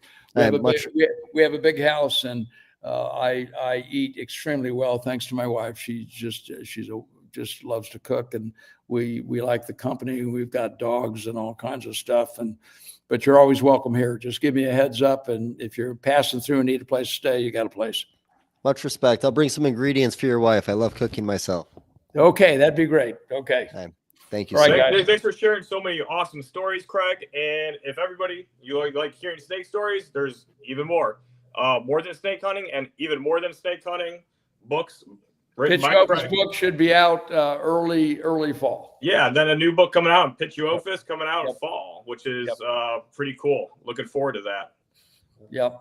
So you have a nice night, buddy. Yeah. Nice okay. Thanks so much, guys. Have a good one. Hey, everybody. Hey, bye. All right. And don't forget, Junior, everybody's got to like and subscribe. We got a lot of work to do this year. Yeah, like and subscribe. And in 2 weeks, we have Richard Evans coming on. It's going to be a really good one. Talk about the history of plains hognose in the community. And so that's it. Thanks, Dave. And we'll see you in 2 weeks. Well, actually, next Friday, Dave, if you want to check out Dave. I'll be doing something. I'm not really sure what it is yet, but I'll be here. That's kind of how we are. We kind of have to find somebody we try to coordinate, and sometimes people's schedules don't line up. And so then sometimes we have to make up, who are we going to talk with in the, next 2 days. So I'm glad Craig was able to make it. We really wanted to talk to him for a long time, hear his story. He's been in herpetoculture for longer than you or I have been alive. Yeah. And so it's really nice to hear these stories. No, 100%, man. And like I said, it was good having you. I hope you do well at your show this weekend. And Bob's show in 4 weeks. Can't wait to see everybody. Yeah, not 4 weeks. It's like 2 weeks. No, like 3 weeks. 3 weeks. Okay, 3 weeks. All right. Well. Yeah, Southeast Expo. See you there, Dave. Bye, everybody. Thanks for joining. Later, buddy. Don't forget the go-karts. Yeah, I'll